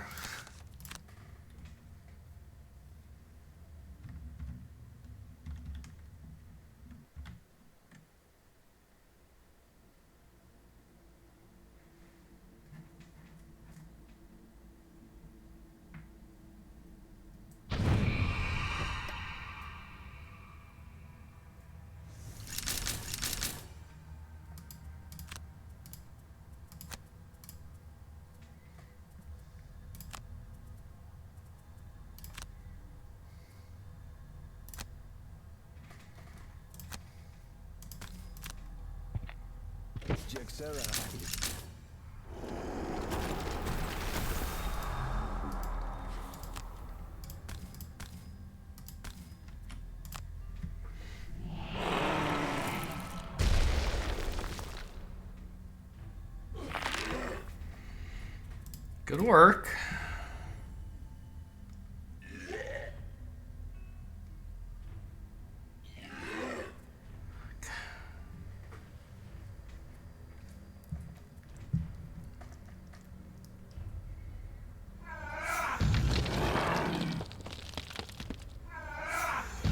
What a weird screaming sound she's making. It doesn't sound like a human.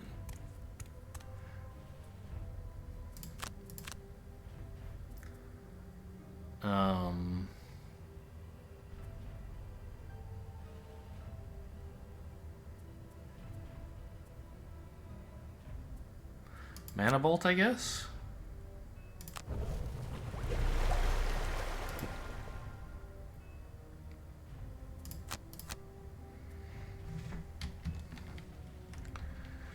Okay, so we're starting to get to the point where we want to use stuff like Net Shooter and Ink Bomb and Crank Bow.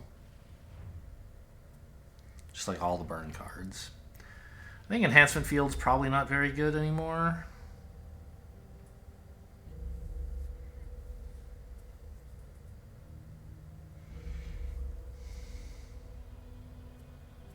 Yeah, that seems about right. Where is it? There it is.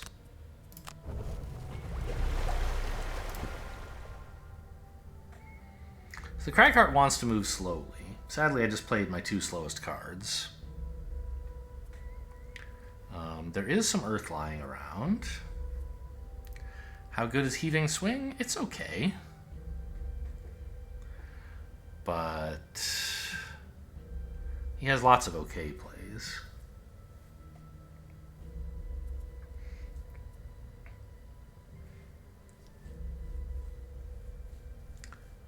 The main thing about it would be that it's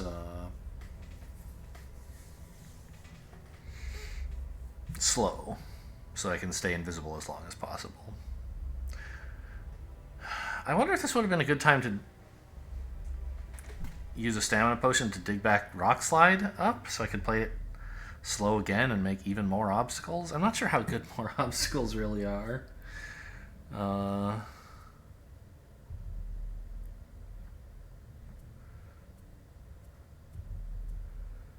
We were talking about Clear the Way as a like possible jump move to get me further in the back here. I don't know if I want that. But like standing in the middle of the room and popping an unstable upheaval would be kind of fun, right? If I like did that next turn.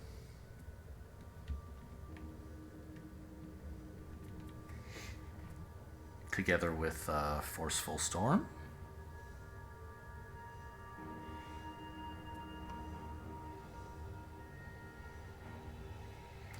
So maybe this turn it's Clear the Way, Heaving Swing. So that next turn I can use the Upheaval to do a bunch in here.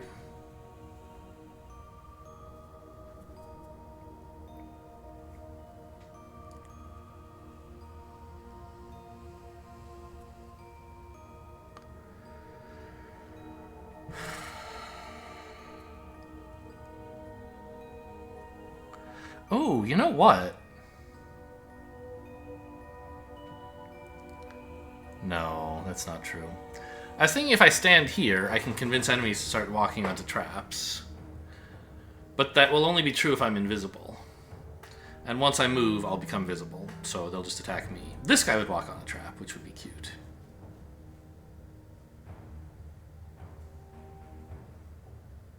Would this guy? Actually, I guess he still would, right?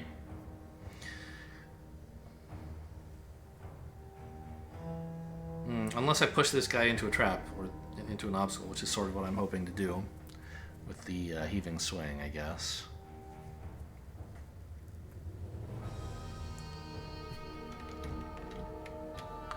There's no adjacent obstacles. I mean, I guess I could...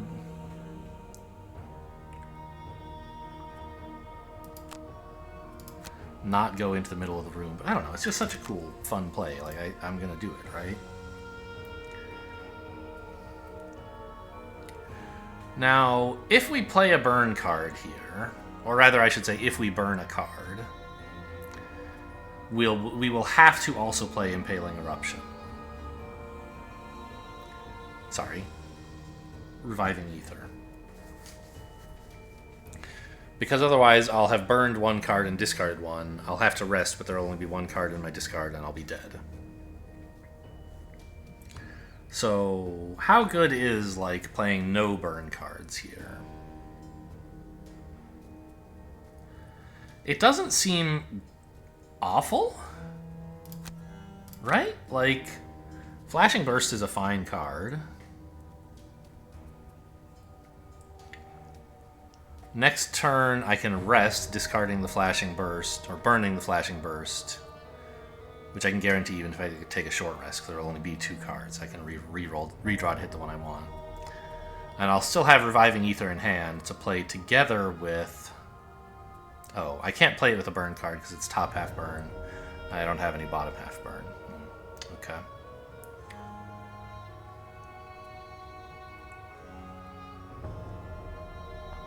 Right. So I can't use Impaling Eruption for attack this turn. It's impossible without dying. So I might as well use Flashing Burst to attack. Unless I want to play Reviving Ether early, which I don't. So Flashing Burst is my attack, Impaling Eruption is my move. That seems very reasonable. What are you up to? You have some cool plans, I'm sure. Maybe a late Ink Bomb or something? What's Jaxera immune to again? Wound, Disarm, Stun, Curse. Okay. I'm not sure stunning anybody is going to be that useful.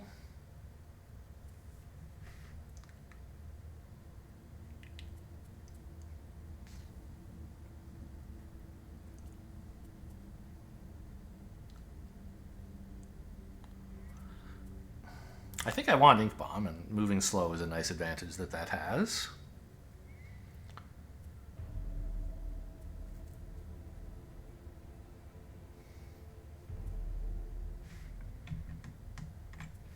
Cragheart doesn't have a bunch of discarded cards he wants back.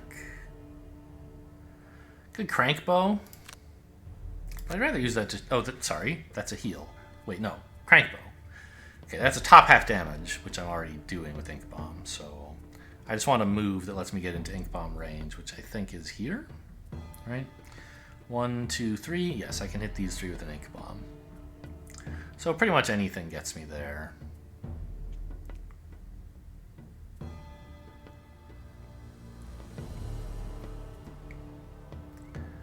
Therefore...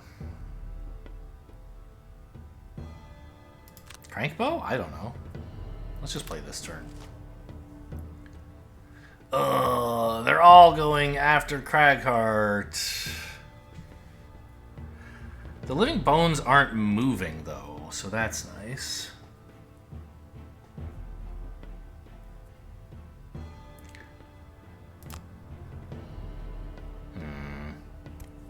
Ah! I should have seen that coming, but didn't. You know what? That's not actually so bad, because now they'll be attacking this thing, and I'll be able to get it back when I play my reviving ether? Reviving ether. The cards all have the same name. I don't know how anybody can keep this shit straight.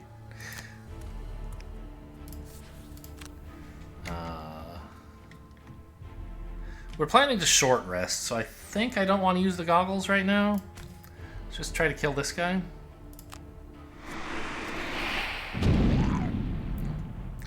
Goggles might have been helpful, but also... I mean, I wouldn't have missed if I'd used the goggles, but I might not have killed. So can Cragheart afford to just dump into the middle of this? That was his plan. It means he's getting attacked by the Living Bones Elite for 5. Seems a little reckless.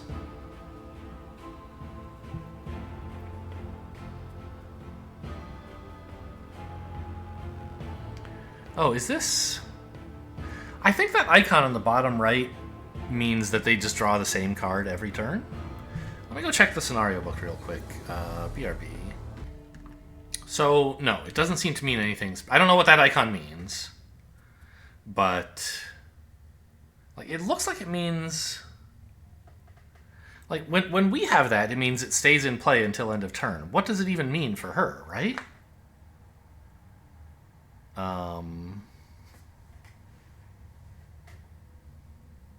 Anyway, no, she has the same, like, boss deck as every other boss. She's drawing from the normal boss deck. And she has her two boss specials are Summon Living Bones or Summon Living Corpses. So when she draws boss special, which shouldn't be every time, right? Why else? Yeah, I mean, she's using the normal boss deck, and also you can tell she has move and attack, so it wouldn't make sense to have those if... well, actually, it does kind of make sense to have attack even if this is her only card, which it's not. This could say attack -1 in cardboard, perhaps, right? But if that's her only card, why not just say always attack 3? Well, because depending on what level we are when we come in here, Jexera could have better stats. So this probably says attack -1, for example. Actually, wait a minute. Shouldn't the scenario book say? It doesn't. Oh, but right. So I guess the boss special card must say... no. What? Maybe there's some more text on Jexera's stat block that I don't know about, like that says she always attacks all adjacent enemies or something. I don't know. I don't understand exactly how the cards work. I've never seen them, so... I mean, attack 5 is bad, but getting into the middle of the room is kind of cool. Oh, and you know, I guess I could push this guy away instead of pushing the living corpse away? But I can't push it into a trap, whereas I can push these into a trap, and yeah. I think we go with the plan that we had before. I wish I could have gone more slowly than them, but I'll have to do what I can do. I don't really want to destroy any of the traps or obstacles, so that's why I didn't move through any of them.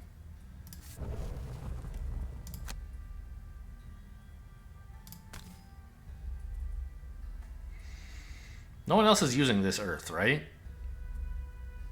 Yep, might as well spend it. So in fact, maybe I should attack this guy, since it might be a kill anyway. Yeah, less damage is going to waste. And it might save the ally, which I guess is fine. I was saying it's not so bad if it's killed, but it's also not so bad if it lives. Well, pretty good job. Over the course of 2 turns, he damaged everything in the room by 2 and also destroyed a living corpse. And, you know, those obstacles are not doing nothing. Oh yeah, he gets attacked by both of these guys this way. It's a little sad.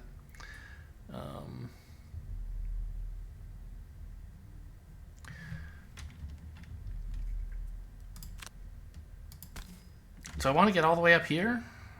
I don't have to get that far up, right? I could stop here.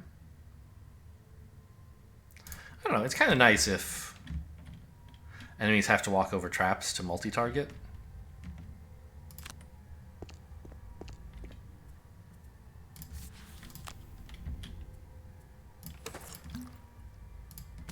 Definitely using the giggle goggles on this one. Are there stuns in the deck? There aren't. Okay.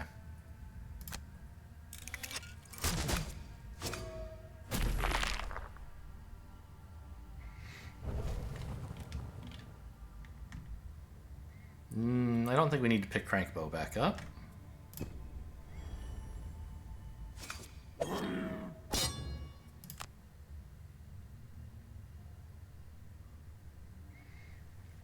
Anyway, the obstacles are making it harder for the enemies to get to us and also making it harder for Dexera to summon.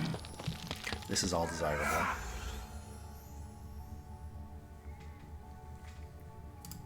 So you were playing Unstable Upheaval and, like, anything good bottom half?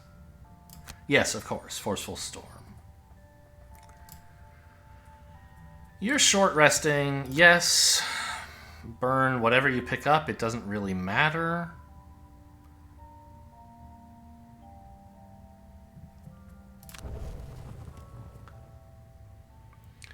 Do I want to be fast or slow? I want to be fast,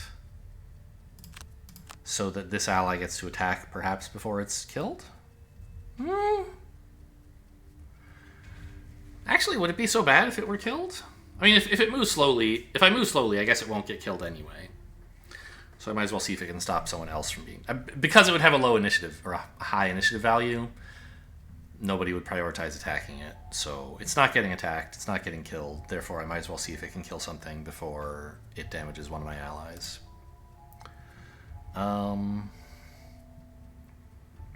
Healing the Crag Heart's starting to look appealing. Elixir is a way to do that. I don't really want to pick up discarded cards this shuffle, probably. What else can we do? Shock?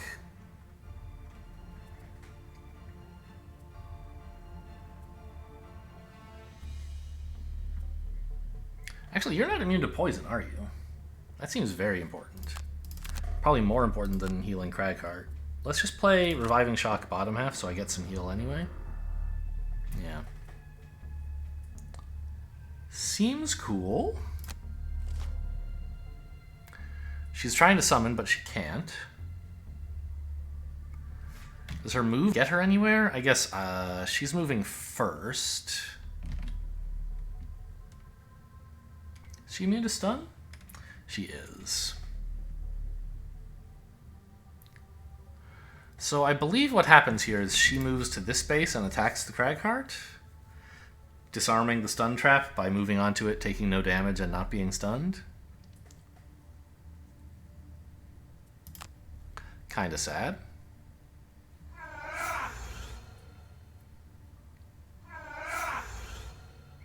But at least there's no summons. Oh, she went... What? Oh! Right. There is a path for her to get to a mercenary eventually without stepping on a trap. I see. What happened to this obstacle? There was an obstacle in this area before. Ah, no, there's an obstacle over here and I pushed someone into it. Here, yes. Right, this was an obstacle. I remember.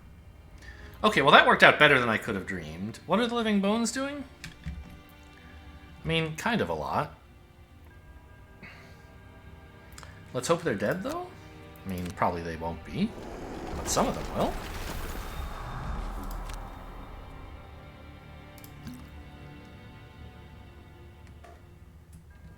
There's no Earth! Oh no! There's always been Earth. Oh. Shoot. Well, this kind of sucks, actually. I've had this play so many times, and I just forgot that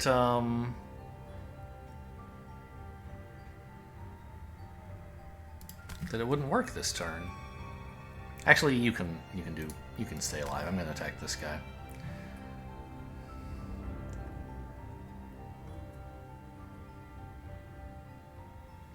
Is it reasonable to re-roll my turn here? I don't think knowing what Jexera is doing affects the Cragheart's choices. Is there something else I would want to do instead? Yes, I would like to prepare some Earth, please, so I can do this next turn. Which would be like Rumbling Advance, right? Yeah, I think that's fine. Just make sure I don't cheat anybody else. We had Toxic Shock, and, of course, the only possible play.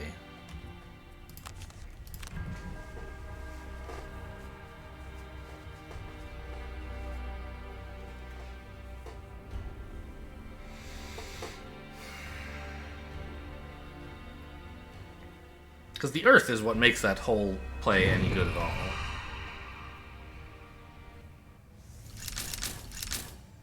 Oh, and I have a power potion, so I can make it even bigger. Right. Okay. Toxic Shock. We were moving quickly on this, as I recall. You short-rested, burning whatever you draw.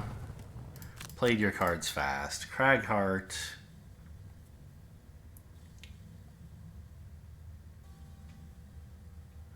Ooh, what if I played bottom half Pummel? To add even more damage? Now,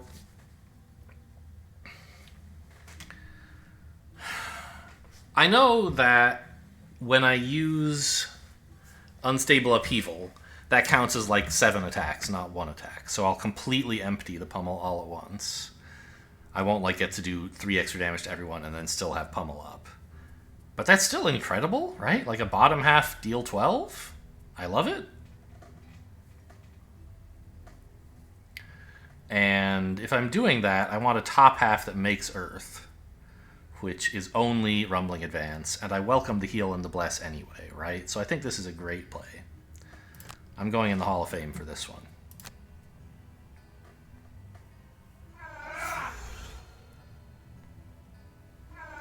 Oh, and you know what? Jexera moving here... Oh, no, she's going here. So, okay, this Living Bones, I guess, is going to go to this space, which is too bad.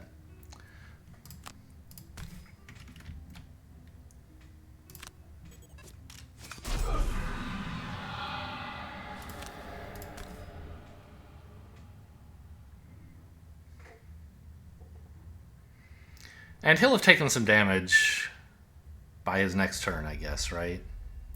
So it's not like this heal is getting wasted.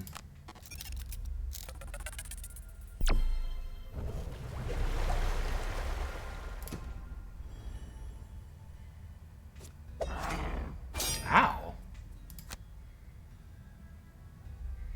Quite a bit, actually. So this guy has a great turn, obviously. I'm hopeful he doesn't manage to kill the... Okay. Just a complete whiff. Nice. I mean, I don't know. If he did kill it, it wouldn't be so bad, I guess.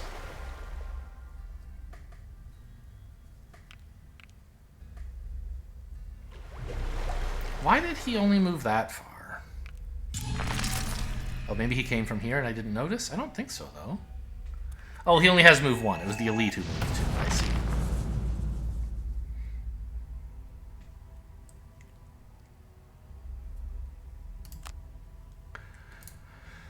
Now's my chance. I could, if I wanted to, discard, i.e. burn, Aid from the Ether.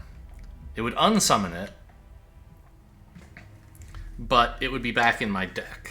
So I would have to expend a turn bringing it back. But on the other hand, I would have more total turns because I could play Aid from the Ether on one of them. I guess I could also play Aid from the Ether top half if I wanted more healing.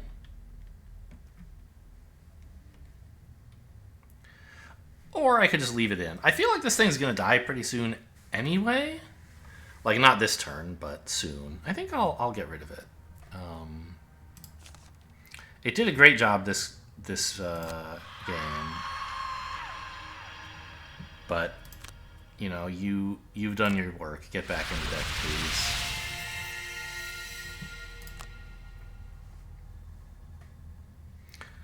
And maybe let's just park in the doorway or something? She's got good enough range that should be fine.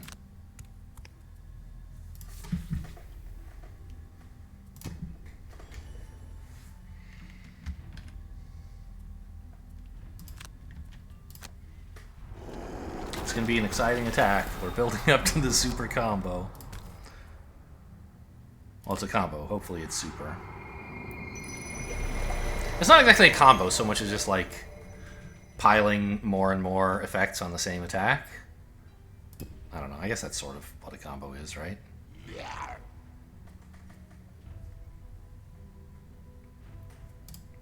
So now you have your Unstable Upheaval, Forceful Storm. That's the dream. Hopefully nobody disarms you. I can't imagine how they would, right? Mana Bolt, you know, I could spend the Dark that way.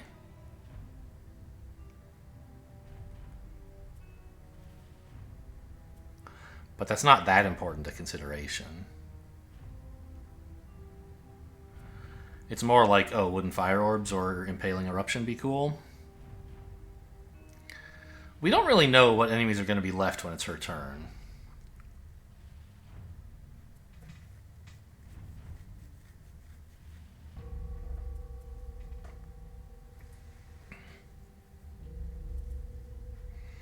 That's the kind of thing that Fire Orbs calls for, right? Like, Impaling Eruption is good if you can line up multiple enemies with it.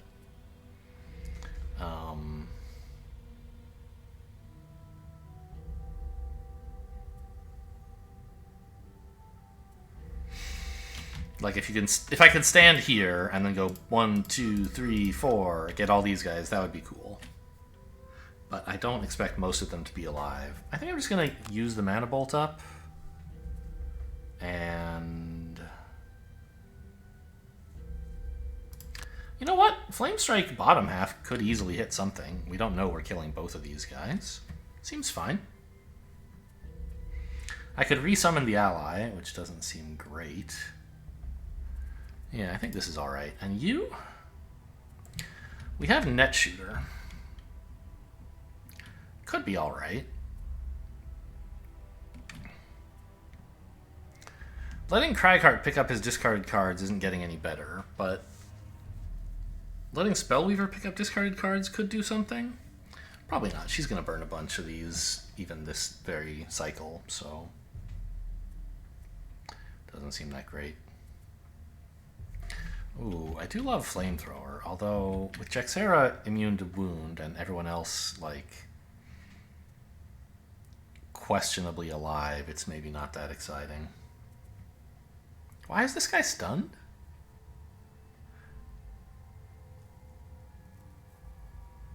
What did Cragheart play last turn? I forgot already.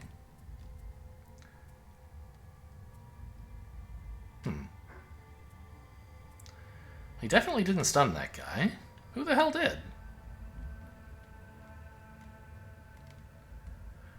Not the Mystic Ally, right? You didn't attack, I don't think. You attacked Jaxera. Who the hell stunned you?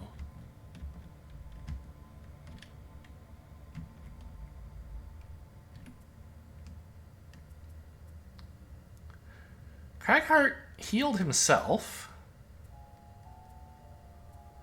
And played Heaving Swing, didn't he? No.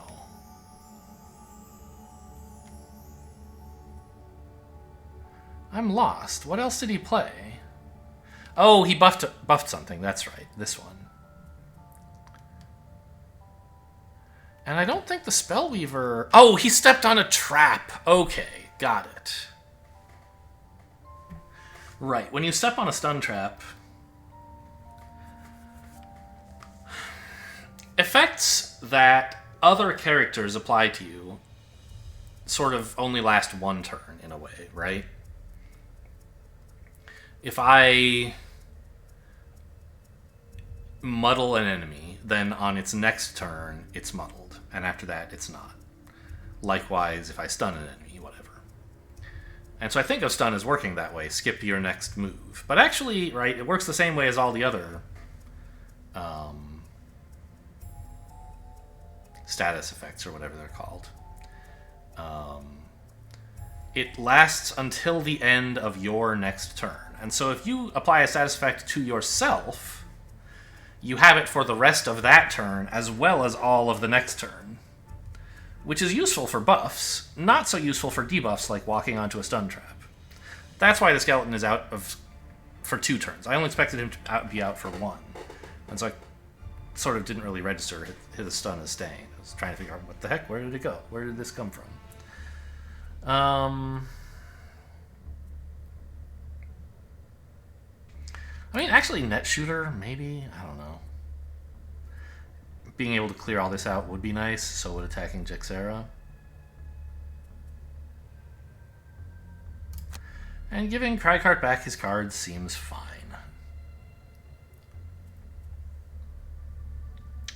Probably should play it in the other order, just in case Crykart's moving faster than us, or slower. Although, actually, he's probably been telling the whole table about how he was planning to set up this unstable upheaval. Everyone saw it coming 3 turns ago, so we can sort of assume he's acting quickly here. So we wanted to Flame Strike this guy. Well, no, let's Mana Bolt him first and see what I want to do after that.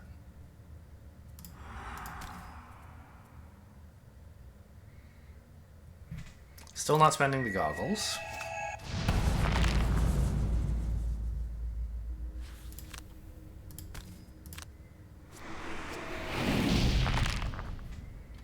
Okay, good enough.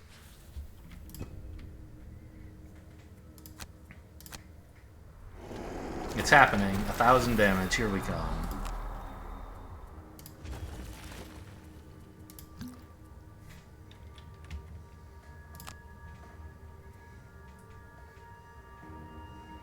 Why did clicking this not do something?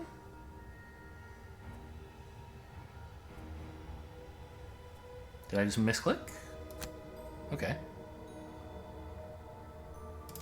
Yes, this obstacle.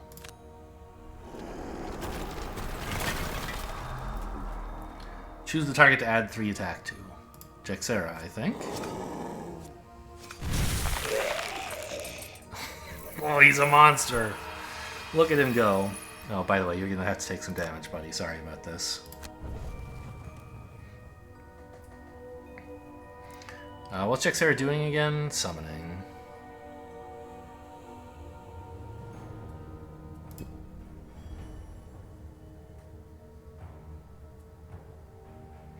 She's not immune to immobilize, right? She's not moving, so it doesn't really matter.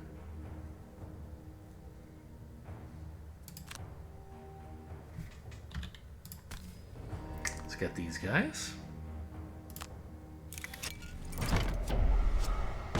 Ooh, drew a bless. That's nice. I feel like we could maybe just go loot the room here. Can I stall Jexera long enough for someone to head over there?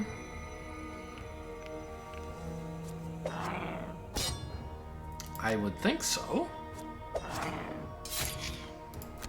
She has a lot of summons, but she does not have a lot of health.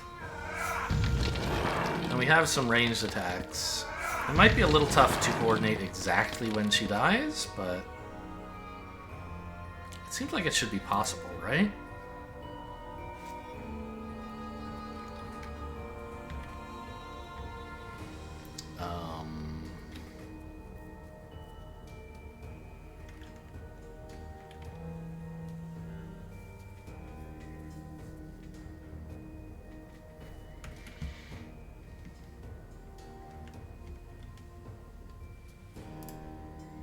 Tinkerer could go, I guess. I was thinking send the Spellweaver because she's closer to where the treasure currently is.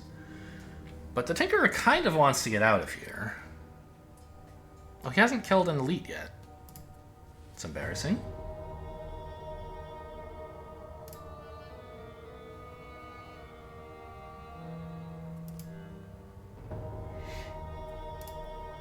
The Tinkerer kind of wants to leave anyway because, like, look at all this health I don't have. And the Tinkerer has a lot of big moves. And the Wing Boots will make some of them into jumps. The Spellweaver, I think, has plenty of jumps herself, like without having to do anything weird. In that she has 0 of them, I guess. Her only jump was the one she just burned to pick back up her other burn cards. Okay. So she would have to walk on a stun trap, which seems like it would slow me down quite a bit. So if we're going to do this, we should send the Tinkerer, I think.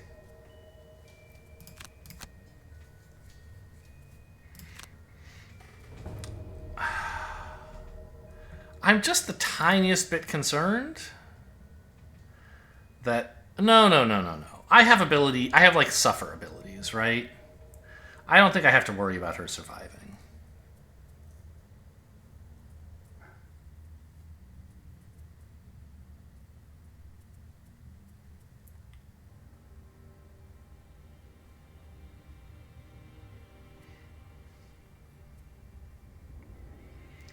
Yeah, I can, like, rock slide Claude or something.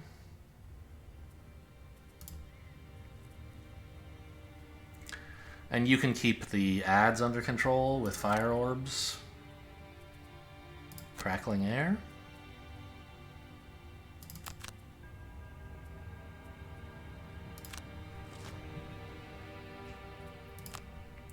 She does get 1 summon, which is too bad, because now I can't actually hit her with the Suffer ability I was planning to use. Whoops. Oh no, she wanted to move. I see. Hey!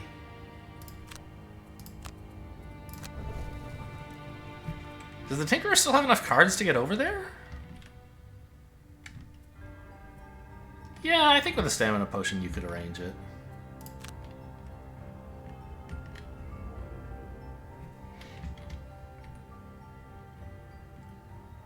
Might just die, though, on the way in. Like, right?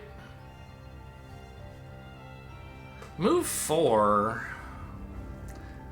is not really enough to go from here directly to the treasure chest, and so whatever monsters there are going to get a pot shot at you. Oh, maybe I have to skip the treasure. Very sad. I mean, I guess I could heal self to be at 8.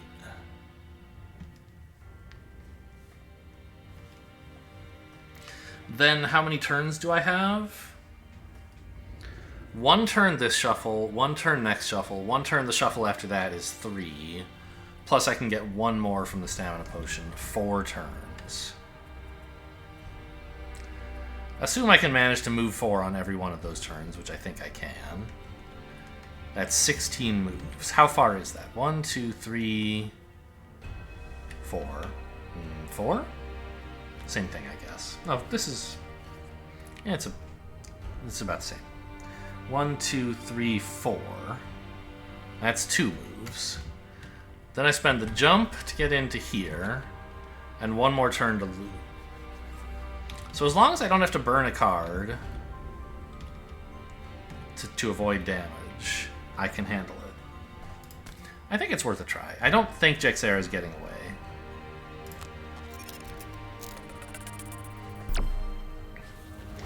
Especially if we, like, are willing to risk accidentally winning too soon.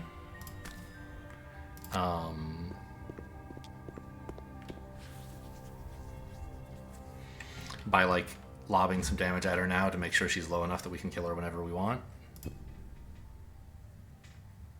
For example, with this fire orbs, right?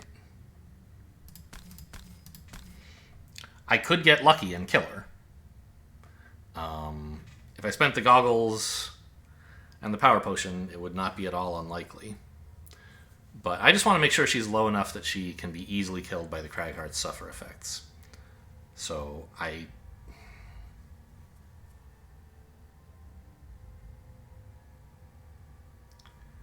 think spending the goggles but not the potion is about the right compromise. Only a ×2 accidentally kills. Okay, well. No treasure chest.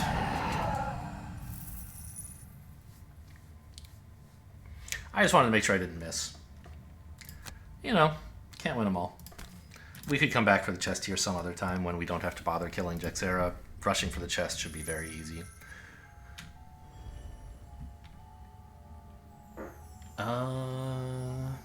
There is Earth. These both make 1 XP. I don't see any other considerations here.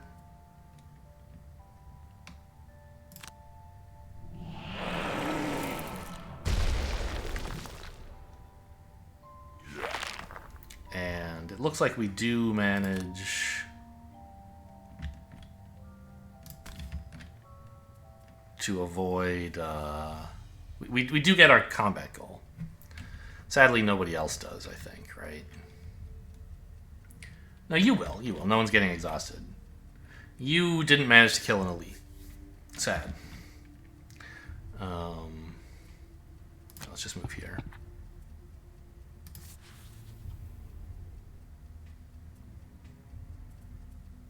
Yeah, they can't possibly attack him enough to make him burn a card.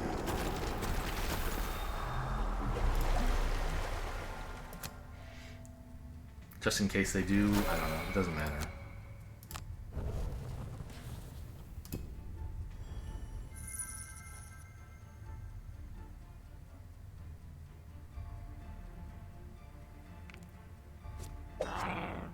Why didn't he come out? There exists a trap, or sorry, a path that gets to a mercenary.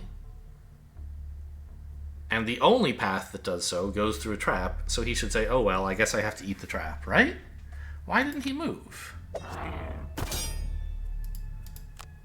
I'm pretty sure that was required. He was supposed to come out. Maybe he was stunned for some reason? The light fleeing her eyes. She whispers at you. You have no idea what's coming. With one more hack of your blade, you separate her head from her body and hastily leave the wretched place full of mangled corpses.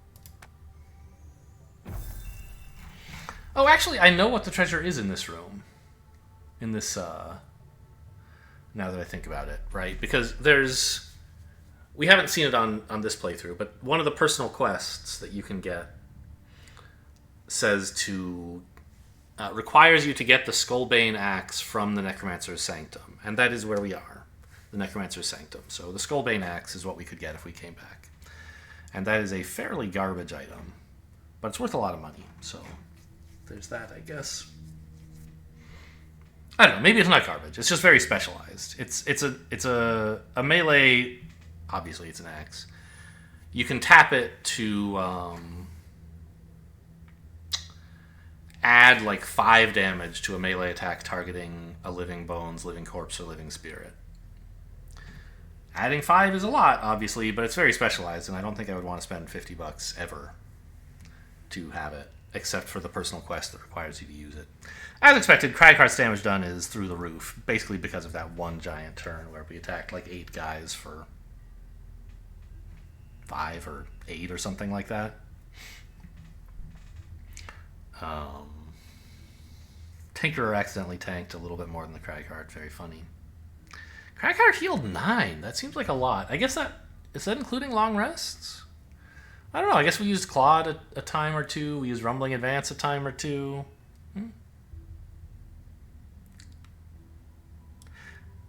Cool.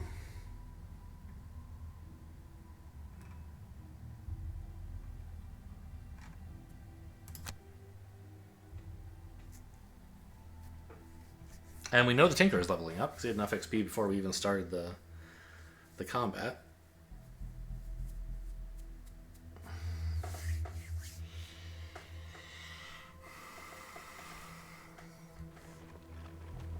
An achievement. Merchant of Doom, it says. What is that all about? If I open up the Steam overlay, you guys don't see that, right? Right. Merchant of Doom. You return the Defeat head to the Jexera. captain of the guard and are paid handsomely for the bounty on her. If you're interested, I may have some more work for you, he says grimly. First of all, we've had reports from Northern Scouts of sightings of a large, flying creature. They're afraid of dragons. He shakes his head in annoyance. I'd like you to head to the Northern Pass and investigate. Closer to home, however, there is some trouble brewing in the sewers below the sinking market. The wells in the area seem to be poisoned, and the sewers have become infested with snakes and sentient slimes, making further investigation difficult. I need you to discover the source of the poison.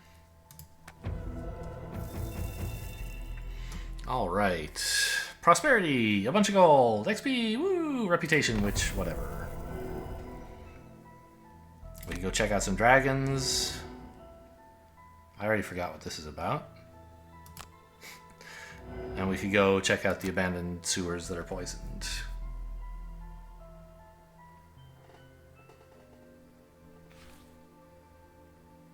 And there's someone who wants to do quests in Gloomhaven, right? Is that Chunk? Nope. Ah, Bonk. Yes. Oh no, everyone has to level up. That's so much.